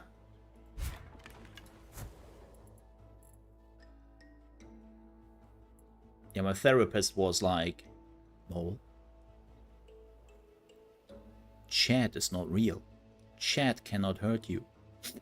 But I said some really mean stuff about me and my gaming skills. And then they told me that Sif is better than Ara.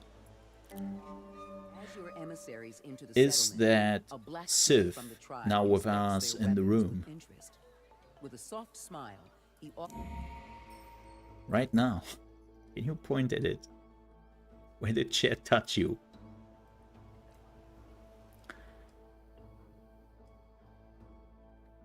Mm-hmm.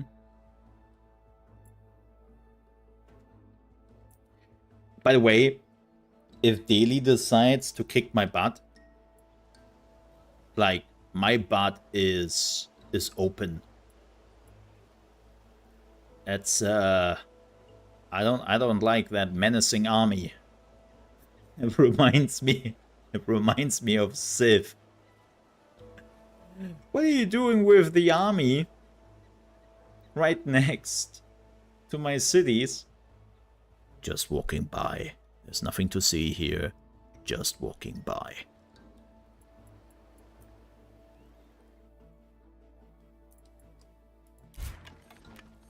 Help me, Step Nation. I'm stuck.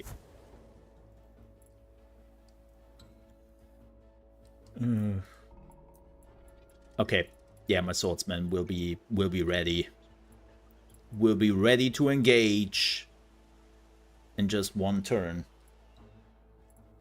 We are safe, does he say, and doesn't know that the second army is already on its way.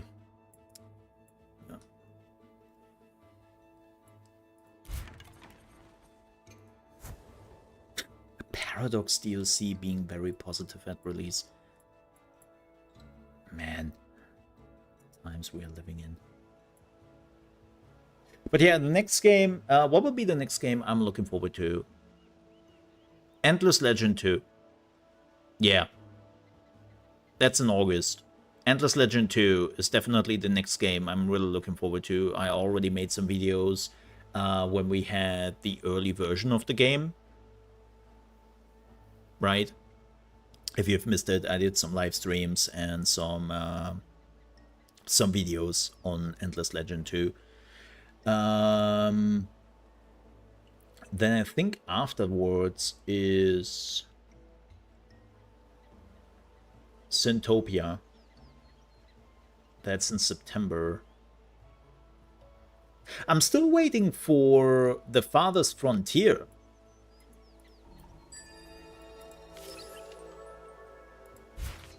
Go, my minions!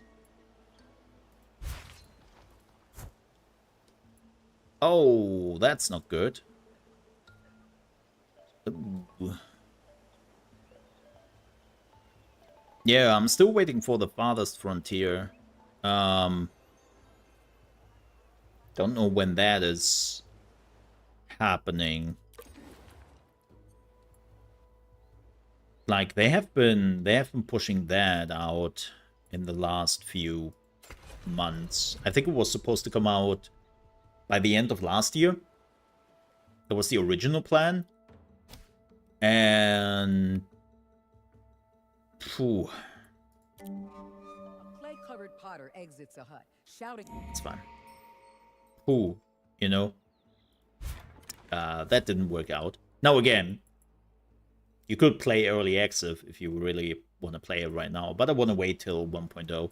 We played Farthest Frontier when early access was still pretty new, right? And that was cool, but I just wanted to wait. I hope it's... Oh my gosh. Please. Please. Don't release that game by the end of the year. Don't release it close to Anno. Don't do it. I don't need that. I don't need that. Please don't. Don't make that mistake.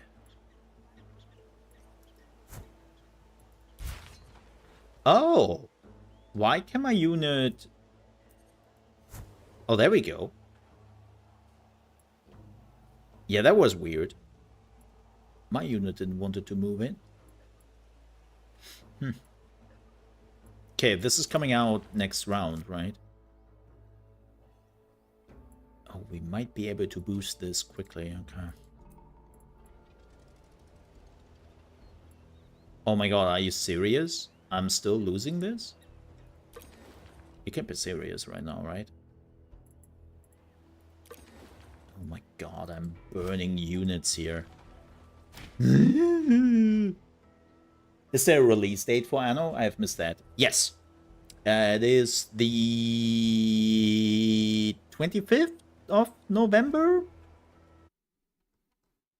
I think it was. Why do I have 25th of November in my head? The 13th. Sorry, the 13th. It's the 13th of November, not the 25th.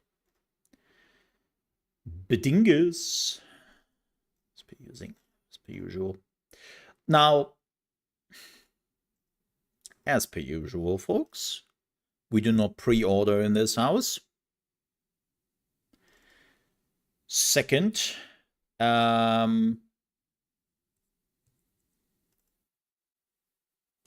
this might be postponed, as per usual. Like, there might be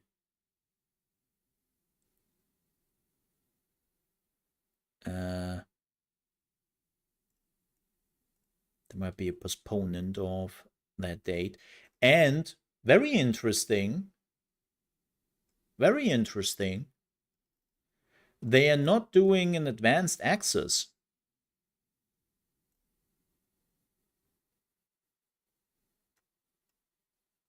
Yeah. They're not doing an advanced access. They have stopped to do advanced access with Assassin's Creed. And that is the only thing I'm actually kind of happy about. Like, I hate advanced access. Everyone who is doing it, big middle finger coming from me. I hate it. I hate it to the core. Like, no matter who does it. Ugh. Ugh. Hate it. So yeah, Anno doesn't have an advanced access, and it's the 13th of November. Keep in mind that Heroes of Might and Magic, the Golden Age, has been also postponed to the end of the year, which was supposed to come out this month into early access, next month, something like that. Look, I know I sound like a broken record and all that. I really do. But if you need time with your game, take your time, man. Take your time. I'm just done with games coming out early and being so broken and fundamentally unfinished that I basically want my money back if I wouldn't be a content creator. And I wouldn't have already put like 5 hours in or so, and I cannot. But technically, oh my gosh. It works. It works. Look at that.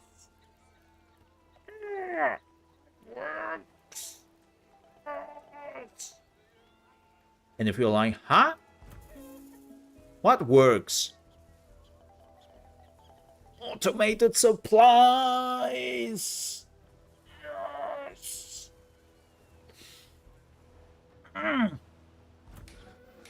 Look at this. I didn't put the supplies there. The game did. Because we had a surplus of those supplies. And bam! They put it in there. Heck yeah. Heck yeah. Love that. You can't deactivate it, by the way. For everyone who's like, oh, but what if I want to do it manually?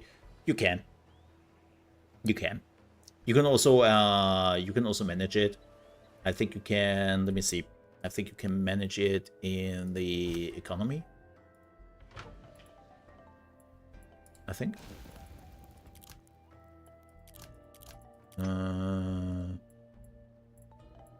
No. Where can you manage that? Should be here, right? Policies? Maybe you can manage it in the you are just using the policies for that. But yeah, I love that. This is now automatic. Good change. Sadly, I just can't see Anno being better than Anno 1800. The 1800 era is just so perfection for Anno game. Oh! I mean, it's definitely interesting to see them going back this far. I'm a huge sucker for Roman history and all that. Definitely choosing Rome is the right choice in my opinion if they want to go back this far. Because Rome was pretty much advanced with what they did with technology. But, I mean, here's the thing. Keep in mind that Anno 1800 was the only game with basically introducing industrialization, right? Like, none of the other Anno games really had that. So, it's not like that this is something which was necessary. I also like the idea what they are trying to do now with one of the biggest changes is what you basically did in the old Anno games. Always. Right, because you are not an insane individual. When you build your city, you always put your industrial buildings over there, right? And then you had your living quarters, your city, somewhere far off. Because again, you didn't really want that. Now what they're doing in the new Anno is you can still do that. You can still do that.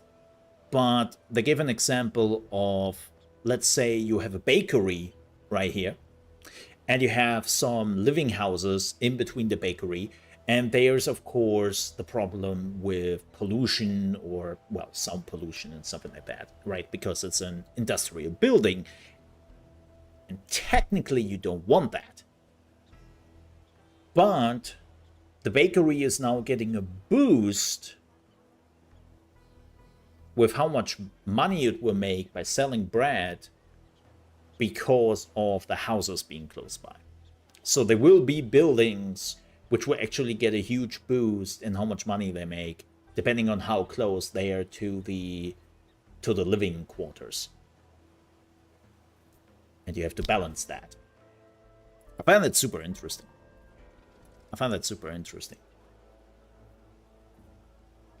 But then again, I'm also a huge sucker for Rome. Like, I think this was always a problem with Anno. Like, one of the Annos I know that some people love.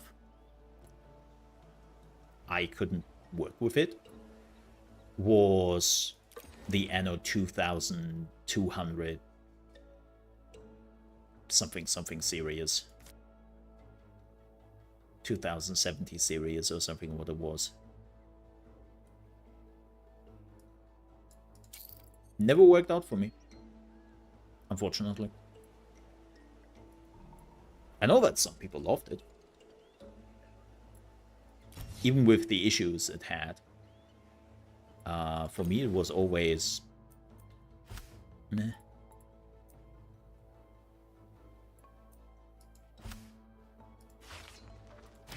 Meh.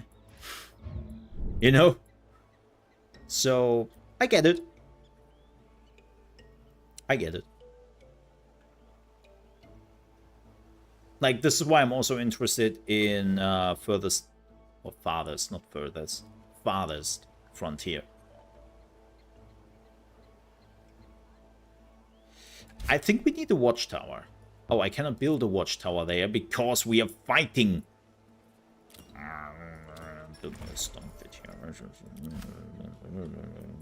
Agreement. Oh. Oh, hell yeah. Oh, hell yeah. Oh. Meteorite. Yes.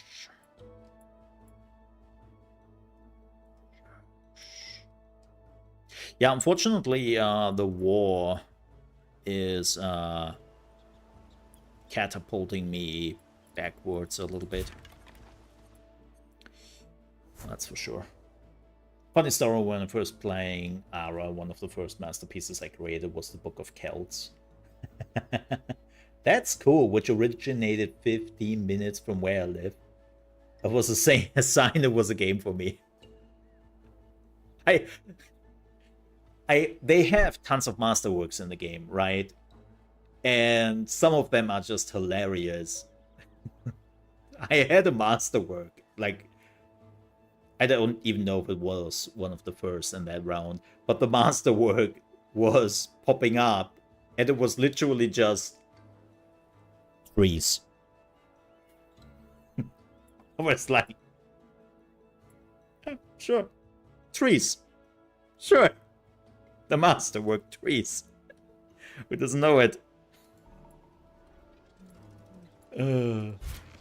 I had a good laugh. Fire!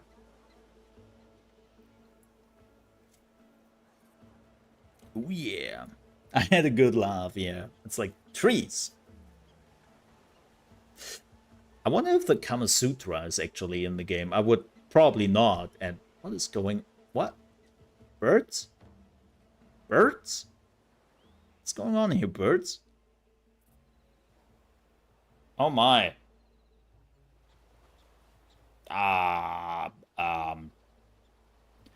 Physics. This is normal bird behavior, by the way, if you don't know. Those are the so-called jumping birds. They are actually cousins to another bird category. I don't know if you have ever heard of it, but it's called flappy birds, right? And they're the cousins of it. The jumping birds are the cousins of the flappy birds. Yeah, it's pretty normal. Just ignore it. Don't look too long at it. Might confuse you. You know what the worst part is? That I have to, like, redo my army afterwards. The rival nation's leader speaks of the stars signaling an ill omen. Oh, you want to get cozy with me? You? Mother. Your scouts report back on a family of traders they witnessed quibbling over the need for structured no. No. I don't have 100 timber for you, man. Timber is a huge problem for me right now. Like, Shiver me timbers. Yar. Folks, I have to take a quick bio break. So sorry. I have to stretch. I've been streaming for over 2 hours, and I have to stretch at least for like a minute or two. So I will be back quickly in about 5 minutes. Then we are going from here. It seems like we are finally kicking them in the ass. Unfortunately, I will not be able to attack him as retaliation. But we might make a little quick stop in India with the army I have now. So again, I will be back in just a few minutes. I will run some ads in the meantime. As always, if you don't want to see any ads or whatever, there is an actual optional subscription for $4.99. That banner is a lie. It's $4.99. I should probably change it. Lol. It's not $5.99, and it helps me greatly. And you will also get a beautiful trebuchet to your name when you are on the channel, and get some amazing emotes. Of course, as always, if you don't want to do that, or you can't do that, and you are seeing the ads, keep in mind that nothing will happen while I'm running the ads. So you're not missing out on anything. The ads are literally just there while this screen is up. So get yourself a drink. Stay hydrated. Grab something to eat. I will be back in 5 minutes with more Ara. See you then.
Alrighty. Boop. Oi. Oi. Ah, look at that. The orderly looking camp, and then there's burning shitty camp. Yeah. Yeah. Wait, that's my camp. Oh. Oh. Oh. Well, I mean, victory! Yeah. Victory. But yeah, thank you so much for sticking around. I do appreciate that. Needed to stretch a bit because, man, if I have learned one thing, the more you're getting older, I know, crazy idea, and you were sitting a lot, you want to stretch. I do some planking and stuff, and that has helped me a lot, like a lot. Like I do my workouts nearly every day, but it seems like most of my workouts are not focusing too much on the back areas. So doing some good old planking seems to help quite a bit. Yes. Man, I would love to know what's over here. But I don't really have the time right now to... Ah! A golden age. And the golden age. You hear that, chat? It's... Oh, I cannot stop it. So... Ah, they cannot stop the mustering. So, I lost my spear fighters, right? Yeah. Yeah. So, when the swordsmen are done next round, I will send them back into the pool. And then I will make a big army out of them. Yep. Do they have to be fully healed? Cool. Because I'm creating so much prestige that I need that.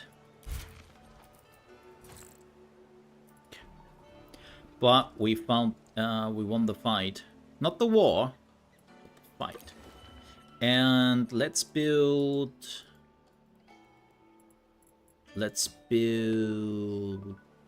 a watchtower.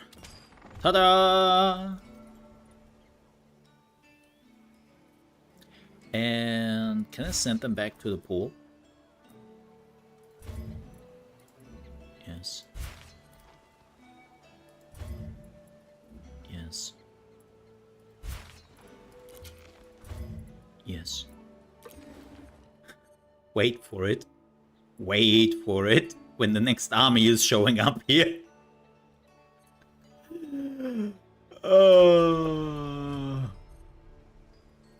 That would be so on point.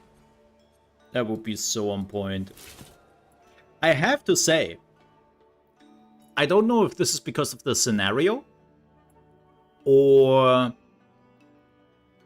if this is just how Alexander the Great is now behaving, but he is doing it right. Like, you might kind of think, why is he doing this? That he declared war on me was the absolute right decision. I didn't really had any armies, right?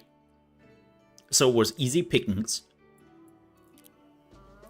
Alexander is really strong in the early ages, right? Pikemen and lancers cannot be countered, which is already a huge deal. And forces receive also bonus XP each turn they are engaged in combat and when they defeat an enemy force.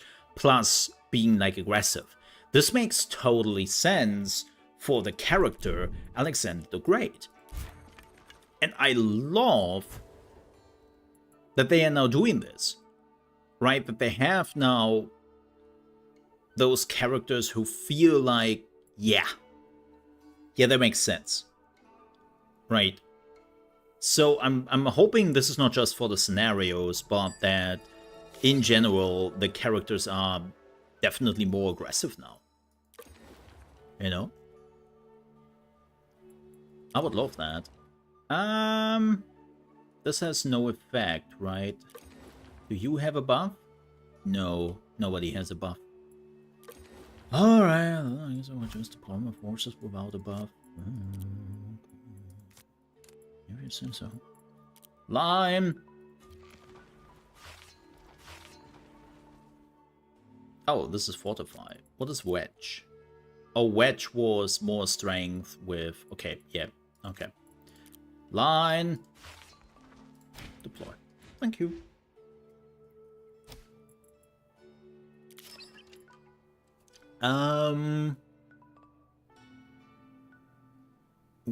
Getting monarchy. We kind of need.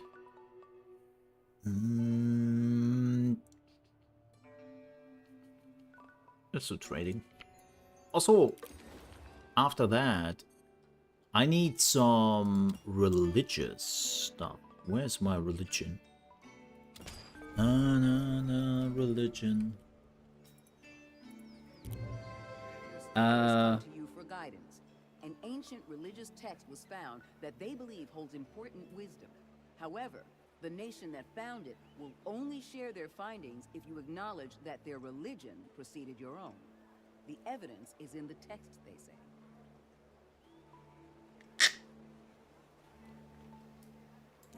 I'm still trying to be kind of friends with India, even though I'm kind of also planning to eradicate them. You know, kind of friends.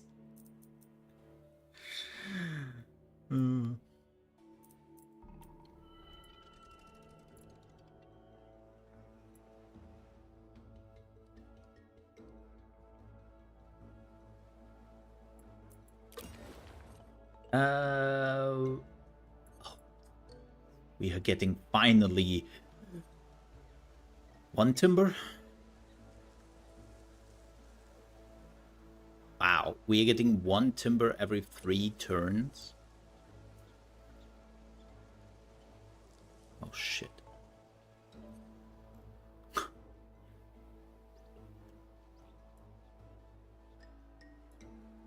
Mole, do you sometimes have the feeling that you were screwed?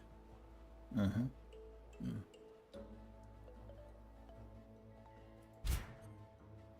I need logs. I need wood. Of course, let me just tell you this. 1 timber is such a waste. Like, normally I would never do this in a normal game. Like, seriously. I would never do this in a normal game. Like, this is an absolute waste. But I don't really have a lot of options, so I could have probably settled down here, right, and then go over the water and hope to take some stuff. Holy shit! Look at this. Oh, insane.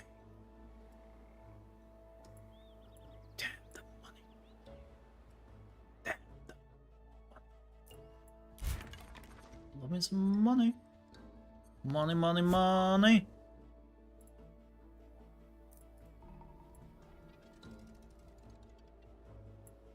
Okay, 2 turns. Fantastic.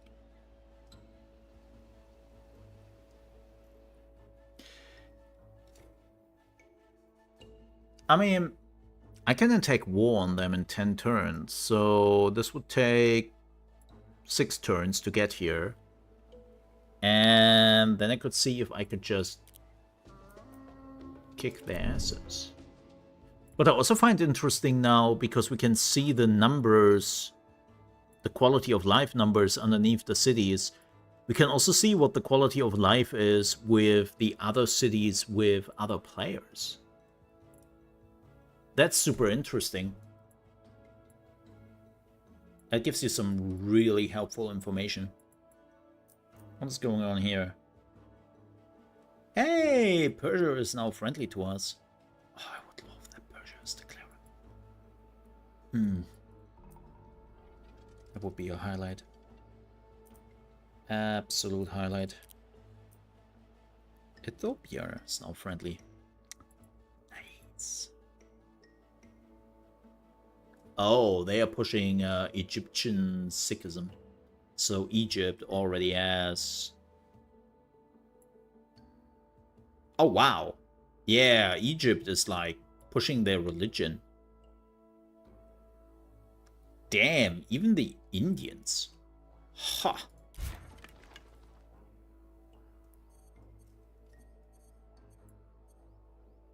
The Holy Roman Empire already has 3 cities. Also, okay.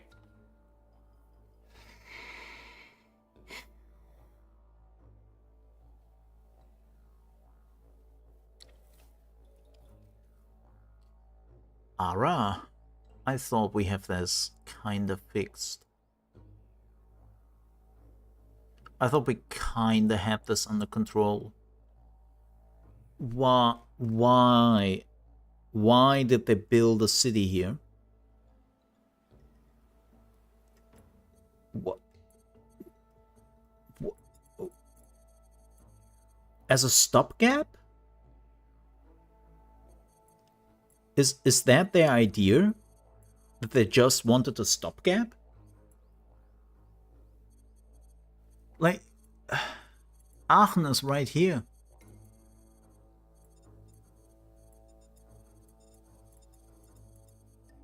Like, why would they...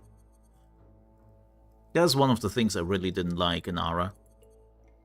That the AI is building cities far too close. Now, I get it. I get it. Different circumstances here. This is a bit different. They don't really have the space. We don't know what's going on left of Bamberg. We don't, like, right, we have this stuff right here.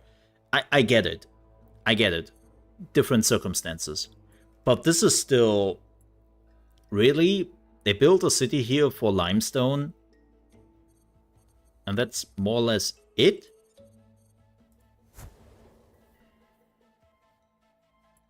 Weird. Weird.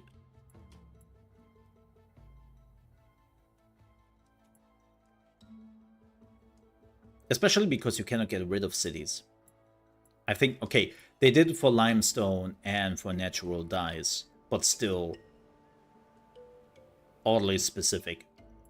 And you cannot get rid of cities, so if somebody is not, like, taking the city from you, you are stuck with another city next to your main city. I mean, even Bamberg is in a stupid position, but at least I can still say, okay, you know what, they can go to the left, and then Aachen can take this whole area, and that will kind of work. But this one's just dumb. This one's just dumb. Yeah. Oh, look who's coming back. Bro, you want to get some ass kicking? Because I have some ass kicking. No, he will not. He will not even arrive in time. He has 2 turns left. So, this is over. Yeah. Let's be friends with the Persians. I would be delighted to. We have some trading open? Oh. We will not have a trading agreement with you. You don't really have anything interesting. Xerxes, do you have something? Oh, you have precious metal. Yoink.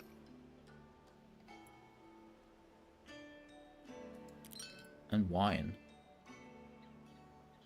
Confirm. Goodbye. Holy Roman Empire. You would have some ropes. Give me some ropes. Give me some ropes. We friends? Do you have anything I want from you? Not really. India. Oh, hey, buddy. Ooh, you have ceramic pots. Heck yeah, my friend. Love that. The men of this tribe have hair so blonde it's almost white. Curious about the phenomenon, they share... Yes?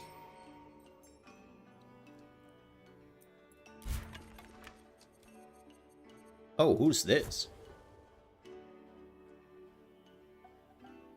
Oh. Full. Pa. Hair. Pa. Yeah, I would definitely attack India after this, even though they are good friends with me. Germany declared war on me. Nice. Oh, I never heard that sentiment before. Normally people react just with a Nein. Nein.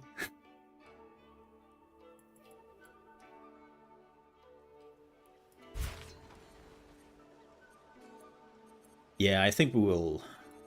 But then I will look like a warmonger because I'm actually really friends with them. Shit. People will hate me for that. I think I would go to the Athens first and kick their asses. They deserve it more.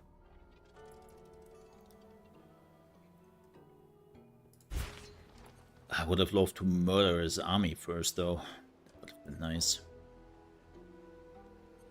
Man, that trade screen just makes me angry. In my dream world, there would be an international trade where price would change with demand and production. Would make resources so interesting. I would say this. I get where you're coming from, but I don't think that's what they want in their game. I will say this, though. I don't think that the trade system is good, because it's not really a trade system they are offering to the people. It's a free resource system.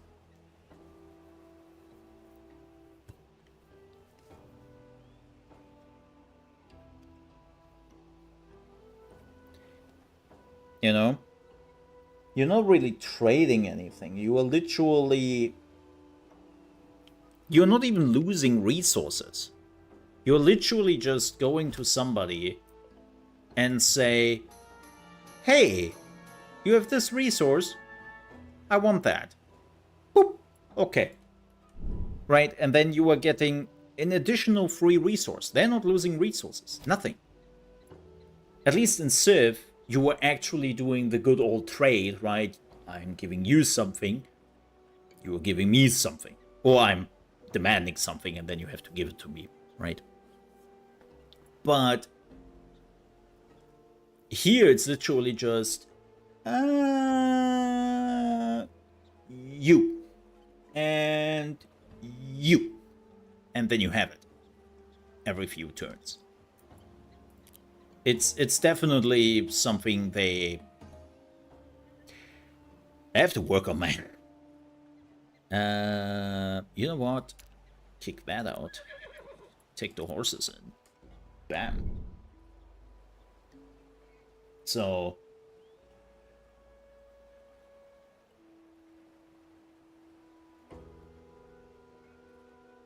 Ah, sorry, man. That sucks. Yeah, that, like... I have to say... the game has always been relatively bug-free to me.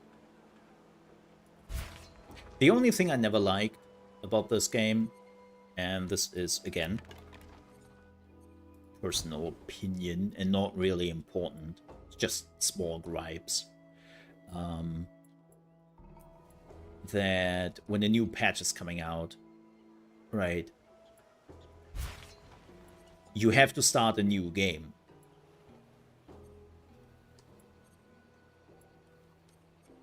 To apply like all the changes. Never liked that. Never liked that. War inconclusive. I always like this so much. I know inconclusive is the standard thing with skirmishes, because in skirmishes there is no goal, and so you cannot win or lose. But always it's so hilarious to see this with wars inconclusive. The enemy has lost tons of armies, has lost like 1 or 2 cities, right? And you have lost just 1 unit, and it's like war inconclusive. It's like, I wouldn't.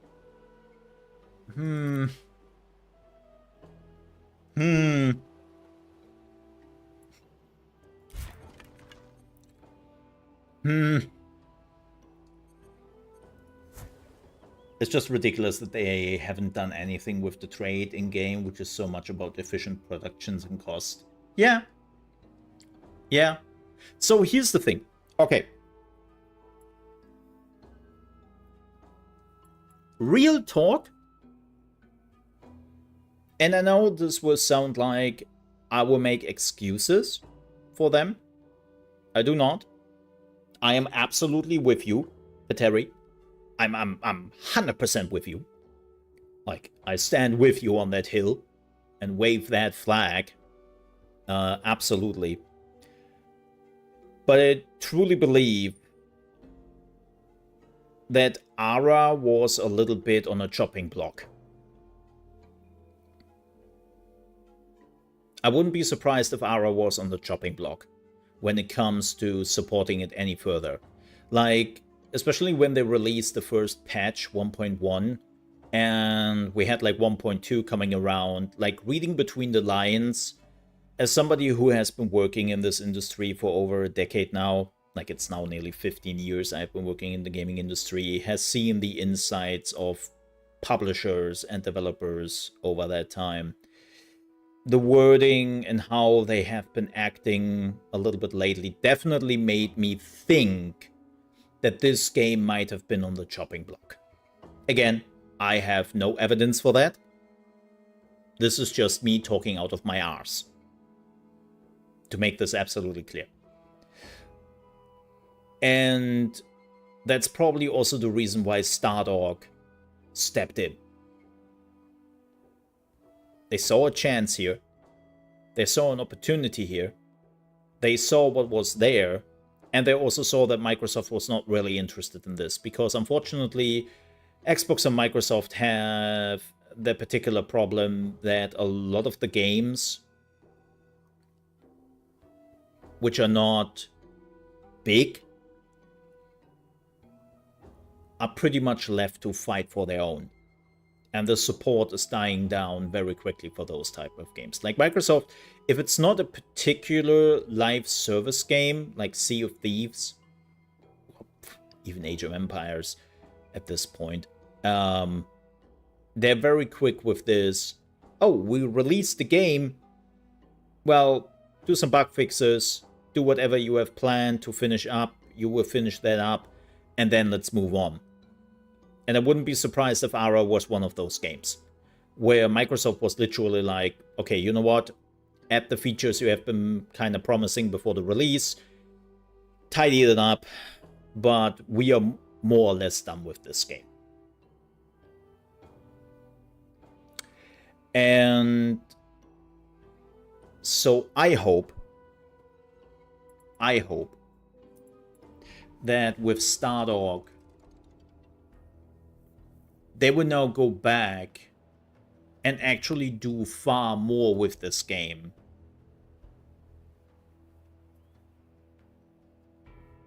than they have been doing in the past year.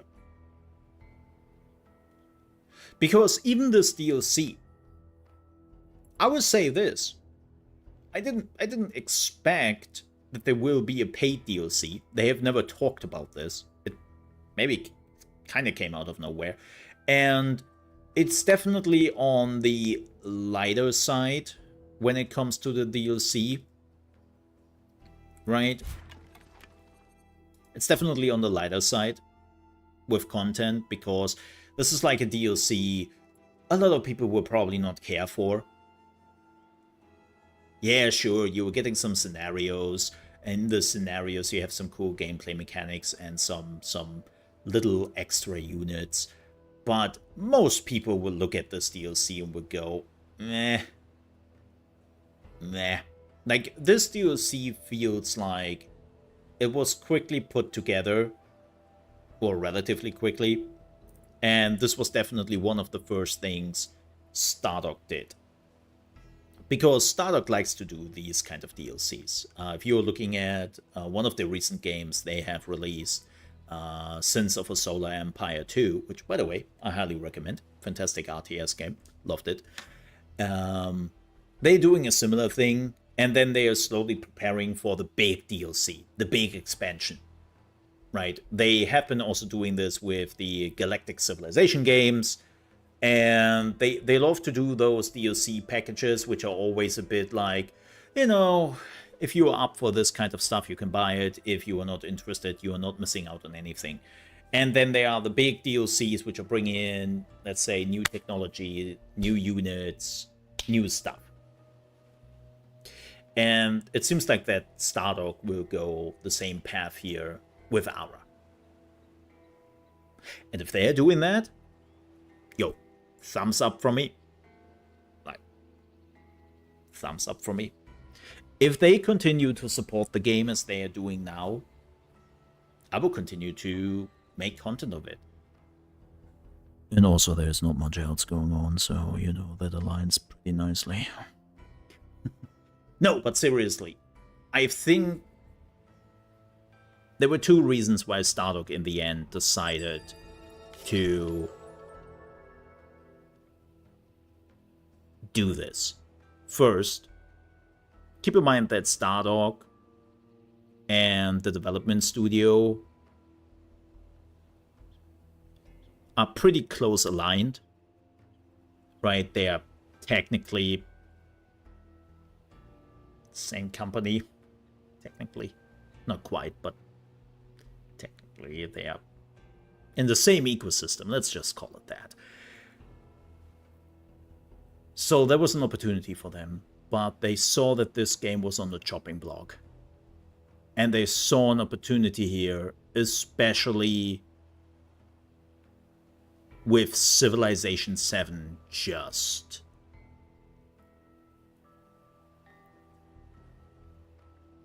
having a disaster going on. Like, I can only imagine how in February/March, or even January, there was a discussion about what are we doing with Ara. Civ is coming out. Well, this will probably be the end of this game. And, you know, it was a good run. And then they probably saw what happened to Civ, and they were just like, whoa, whoa, whoa, whoa, whoa, whoa, whoa. Is this blood in the water? Do we have a chance here? Can we actually do something? By the way, this is me talking out of my ass. Just to make that clear.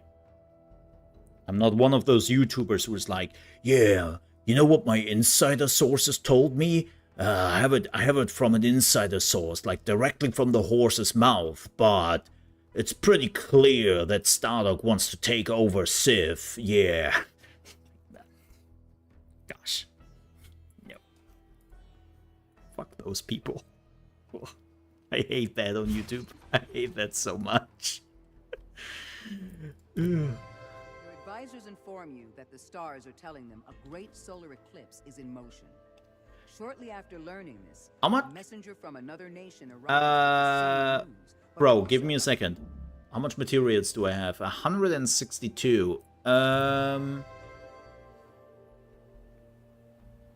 Sure. Let's do it. Let's do it. I agree, I'm amazed the game is still managed. The player numbers on Steam at least were pretty abysmal. Happy that the new company is at the helm now. Yeah.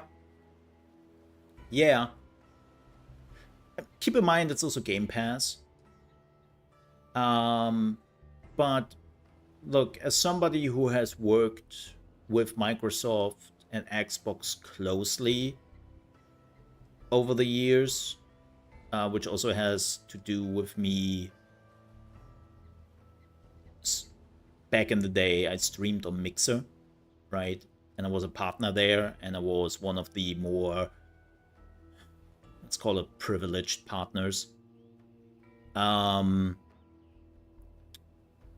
You get a good insight of how Xbox and Microsoft is managing their PR. And they're doing the same thing for games. And especially outside of the US, they're not good when it comes to PR. In my opinion, they are not good. They have a real problem to like understand the different cultures in different regions and like what to show them. Like I remember when they did like some really big trailers with real life actors and cinematics, and it's like, what? Show them the gameplay. And Microsoft was always like, no. CGI, man. That will sell the numbers.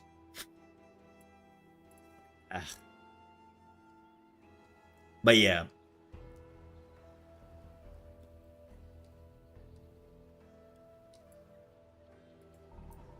Like, don't get me wrong, there was probably a reason why they chose Microsoft/Xbox to be the publisher for this. And at the time, that was probably the smart move.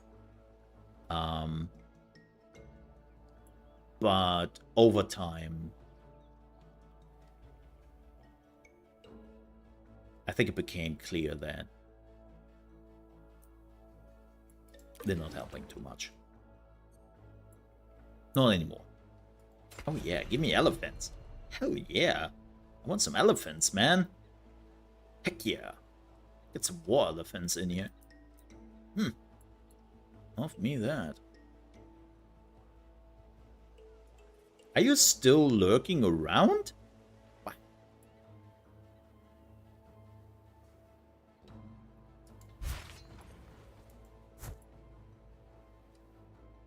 I have to be careful.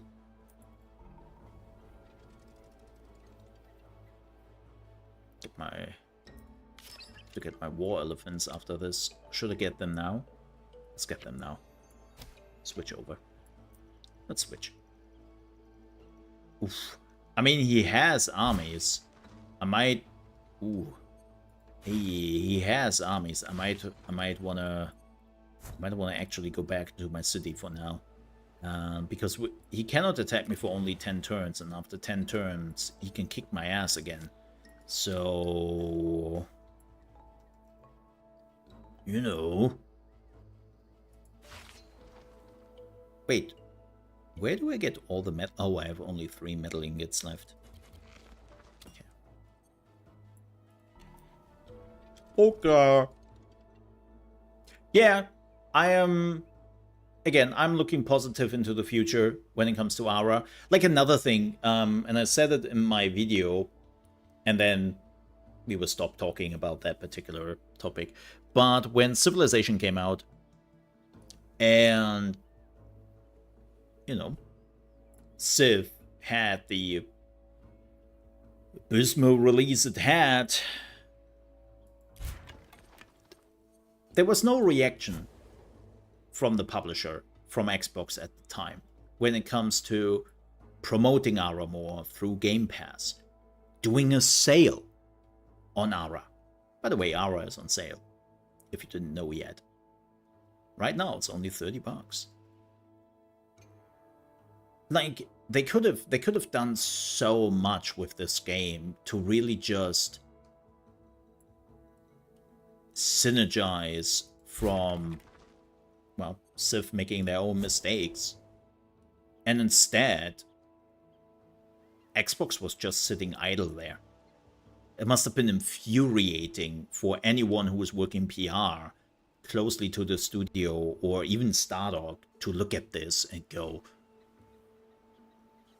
Do something! Anything! Please! Wait, what? No. What are you doing? Huh? Why is my...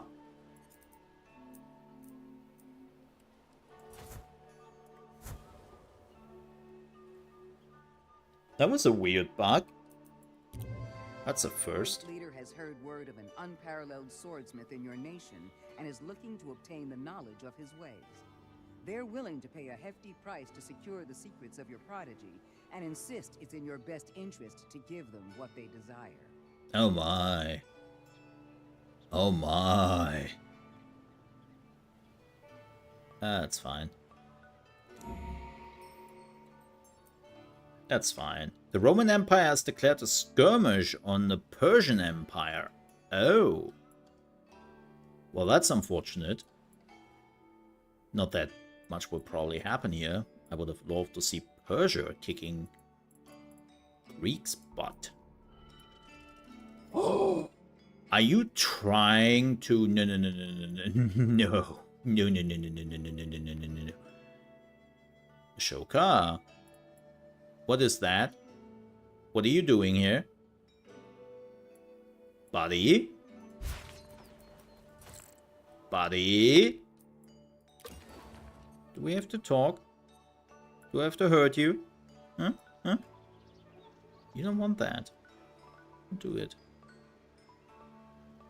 There will be consequences. I need more wood. This is my only way on getting wood. Giggity. But yeah, as I said, I'm looking into the future happily. Africa, huh? They literally just put 2 nations here in Africa and called it a day. Well, I'm glad that Africa is such a small country. Right? With nothing in it. Yep. And I'm glad about that.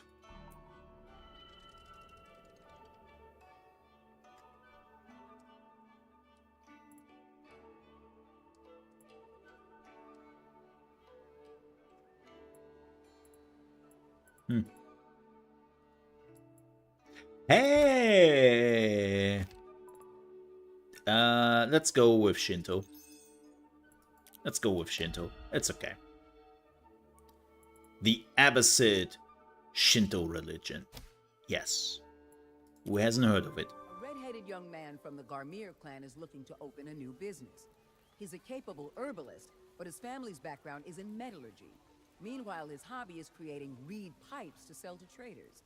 He makes a promising case for each venture and requests national funding for one of his enterprises. Ooh.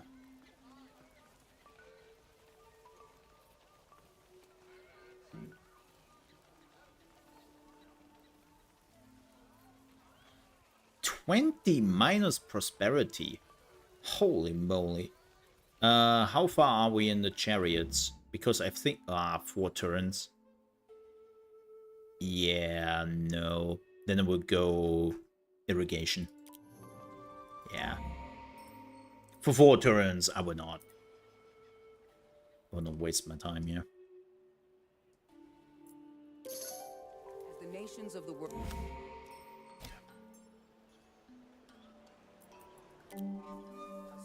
Lots of events. Your emissary to inform you on their recent struggles. We are building a monument, the likes of which the world has never seen. Cool, not my problem. You are so far away from me. You are literally not my problem and not worth the points.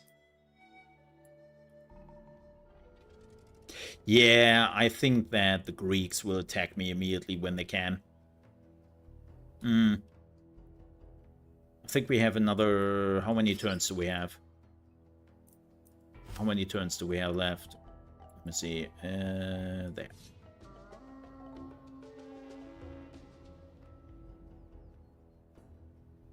Oh. Wait, is it more than 10 turns? Was it 15? I think it was 15 turns. I'm always confusing Civ, which is 10 turns with this.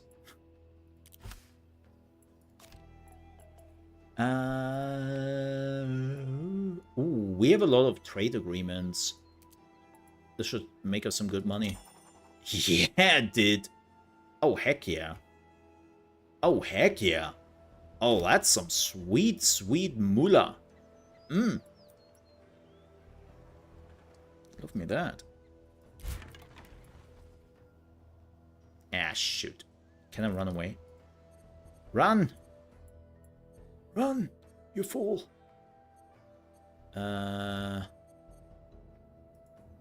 This way? Let's see if we can run away. Oh, right. Theocracy. Let me see. Theocracy still good? Still good?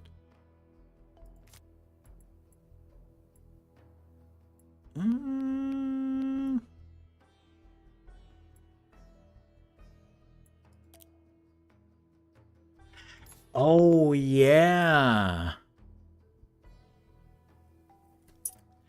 They changed this. This is one of the bigger changes I am not sure about.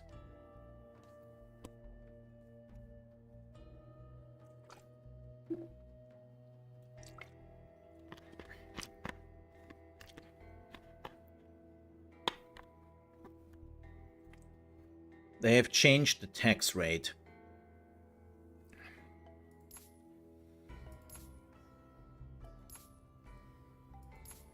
Yeah, this is now giving far less plus perks. Right.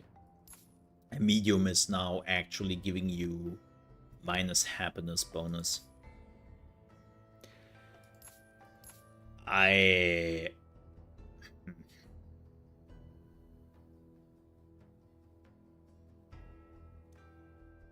understand that they lowered this.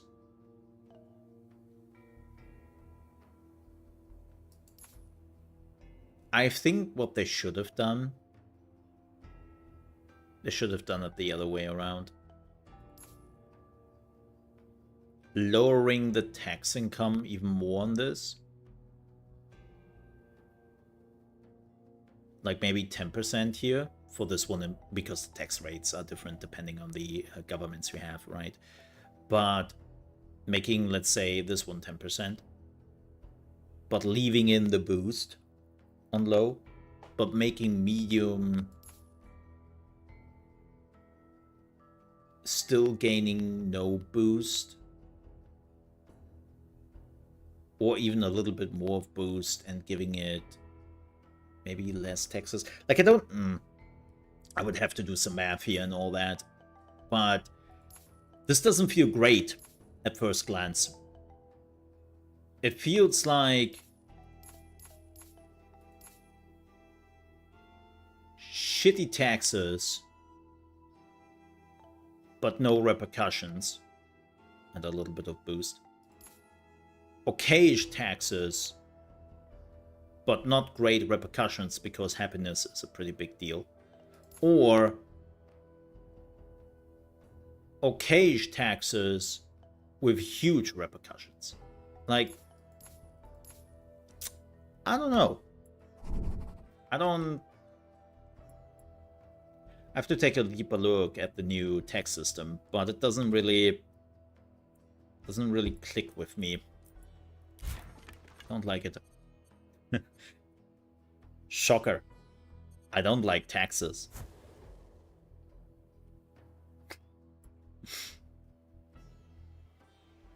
No. I understand why taxes exist, but still. You take money! My money! Man!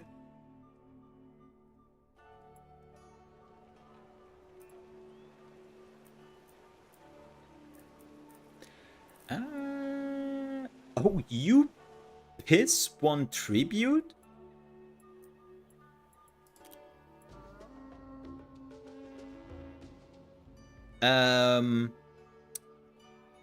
I have a tribute for you. Yeah. I would raise my fist and normally open up my middle finger to you.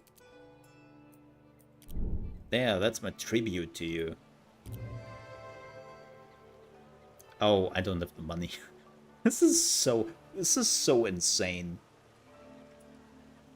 Send a thank you note.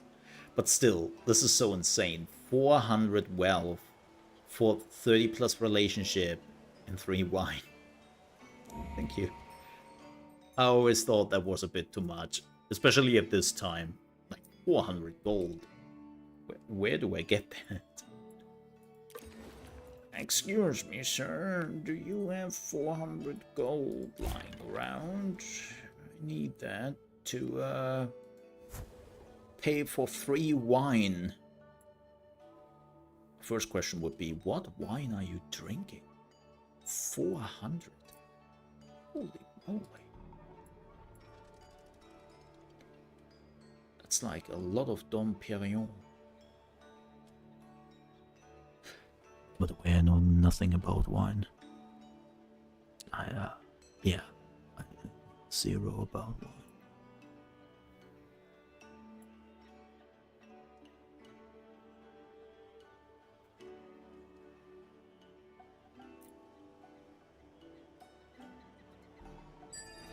Hey!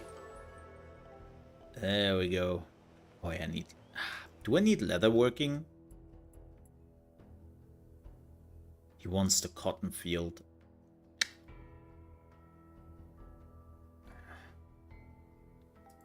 Yeah, I don't need really leather because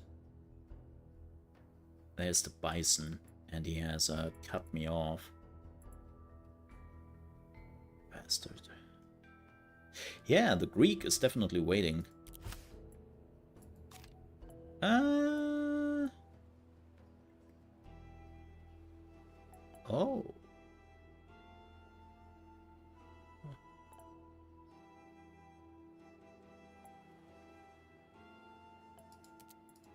Let's do that. They're all not great. They're all not great. Do I have... Do I have... Yeah, he has. Yeah, he has. Uh-huh. He has some war elephants.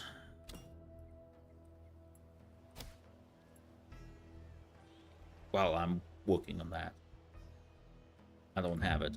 Unfortunately, folks, for now, I have to stop here. Yes, I have to stop here. I have to leave. But what I can say, this is a great patch. This has been absolutely amazing. Like, man. Ugh, so many good changes. Really enjoy that. Now, scenarios. I haven't seen the other scenarios yet, but I'm also somebody who, like, and this is clearly a me problem, but I'm somebody who doesn't play these type of games for scenarios. Like, I love just the endless mode, the skirmish mode, so to speak, right? Like, just going into the game and making your own history. It's the same in Crusader Kings, right? In Crusader Kings, they're starting you off with a nation, with a leader, and with like certain scenarios, so to speak, they are trying to guide you through. I just create my own thing and just do my own thing, right? I don't need guidance. I don't need story scenarios in those type of games. I create my own ones. And so for me, this DLC is not what I need. it's one of the reasons why I didn't do the DLC in Sins of Solar Empire 2. They had a similar DLC which came out a few months ago, and I didn't care for that type of stuff. I know that for some people this is super important, and they love to play like missions, and they love to play like campaigns and all that. They need that guidance. And if you are somebody who wants to have a more guided experience, like keep in mind, like some of those scenarios are also completely focused on one particular area. Right, you can see it right here. With the American expansion, the Mongol invasion, and the people who have to deal with that. Then the Bronze Age collapse. Clash of the Continents.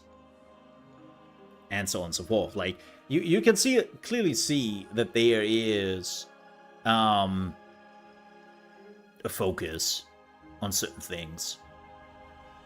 Islands. Oh my. Oh my. Flooding and pirates. That sounds interesting. That's actually a pretty cool thing. Last Survivor.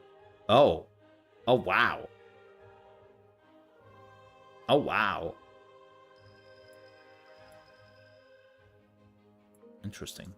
Can you play... Okay, let me see something. Can you play those scenarios in multiplayer?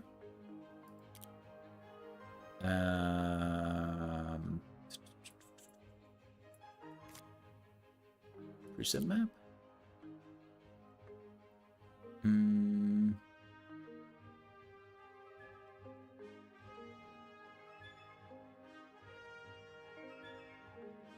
I don't think so.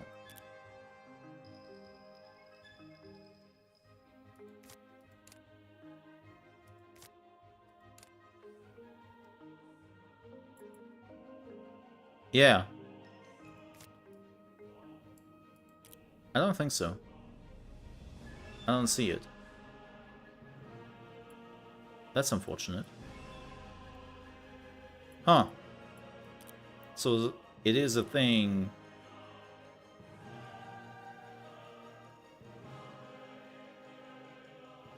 You can only do in single player. Okay. Huh. Bit unfortunate. But definitely lowers the whole thing a bit. But yeah. With that said, like if you are liking those kind of like more focused gameplay experiences, and this is for you. If you are somebody who just says, nah dude, just throw a map together, I'm choosing a nation, and then I'm creating my own history and all that, you don't need this DLC. But this patch is awesome. Like, from what we have already seen with automating a lot of the micromanagement, so you don't have to sit there for 20 minutes each turn, putting like in all the items into the buildings you have to, yada yada yada, right? Like, you don't have to do that anymore. It is now much clearer what's going on the map, and things just feel so much better. Like, this is the best Ara has ever been with patch 1.4. Yeah. And it feels already really good. And much further than other games. So I would definitely look forward to 2.0. Like 2.0 and the birthday of Ara is definitely on my schedule. Now, if you're wondering, will you return with this? For now, no. I'm still a bit busy by the end of June with my holidays coming up, other things. Dune is eating up my life right now. I'm so sorry. I love Dune. I know it's not perfect. It has its own issues and all that, but I really like it, so yeah. Check out, by the way, my Mole RP channel here on YouTube, at Mole RP. if you're interested in survival games and RP games. We also have a full playthrough of Expedition 33 on there. If you want to see a grown-ass man crying multiple times, watch that playthrough. Oof. Oof. But yeah, I will have a video tomorrow about Syntopia. If you have never heard of this game, you should. Especially if you were a big fan of Populous or Black and White. Then you should definitely keep an eye out for that, because wow. Wow. That game is scratching an itch. Yeah. But with that said, folks, I have to get out of here. Thank you again, Stardock, for providing the key to take a look at scenarios, and definitely make sure to check out patch 1.4, because so far has been worth it. And get the word out, get some other people into the game, you know, who are interested in it. I had some conversations with people who have been severely disappointed in other turn-based strategy games which came out recently, and I was like, well, do I might interest you into Ara History Untold? And then they were like, but I don't know, and then they checked it out, and they were playing it, and they were like, holy shit, where has this game been in my life? I'm like, well, been out for a year. Right there. You just had to take it. Right? So, yeah. Keep in mind also, it's on sale on the Steam stem. It's also on Game Pass if anyone is interested. If somebody has Game Pass, then they might check that out. But it is on sale right now. It's 50% off in all editions. Yep. You can see it right here. Rob. Right there. So do it. It's worth it. Yep. All right. But with that said, folks, I have to get out of here.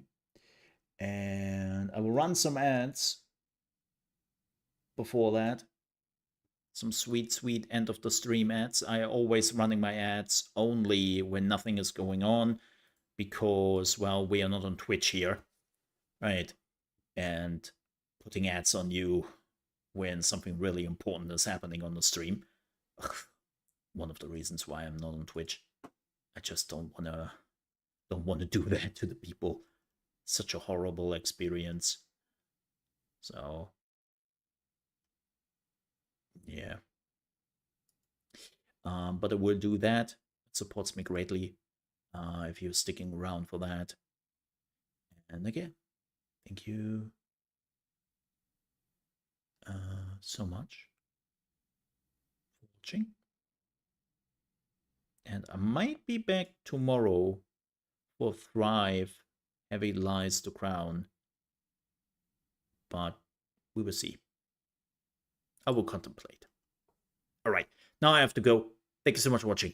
Stay safe. Bye-bye. Ka-ching!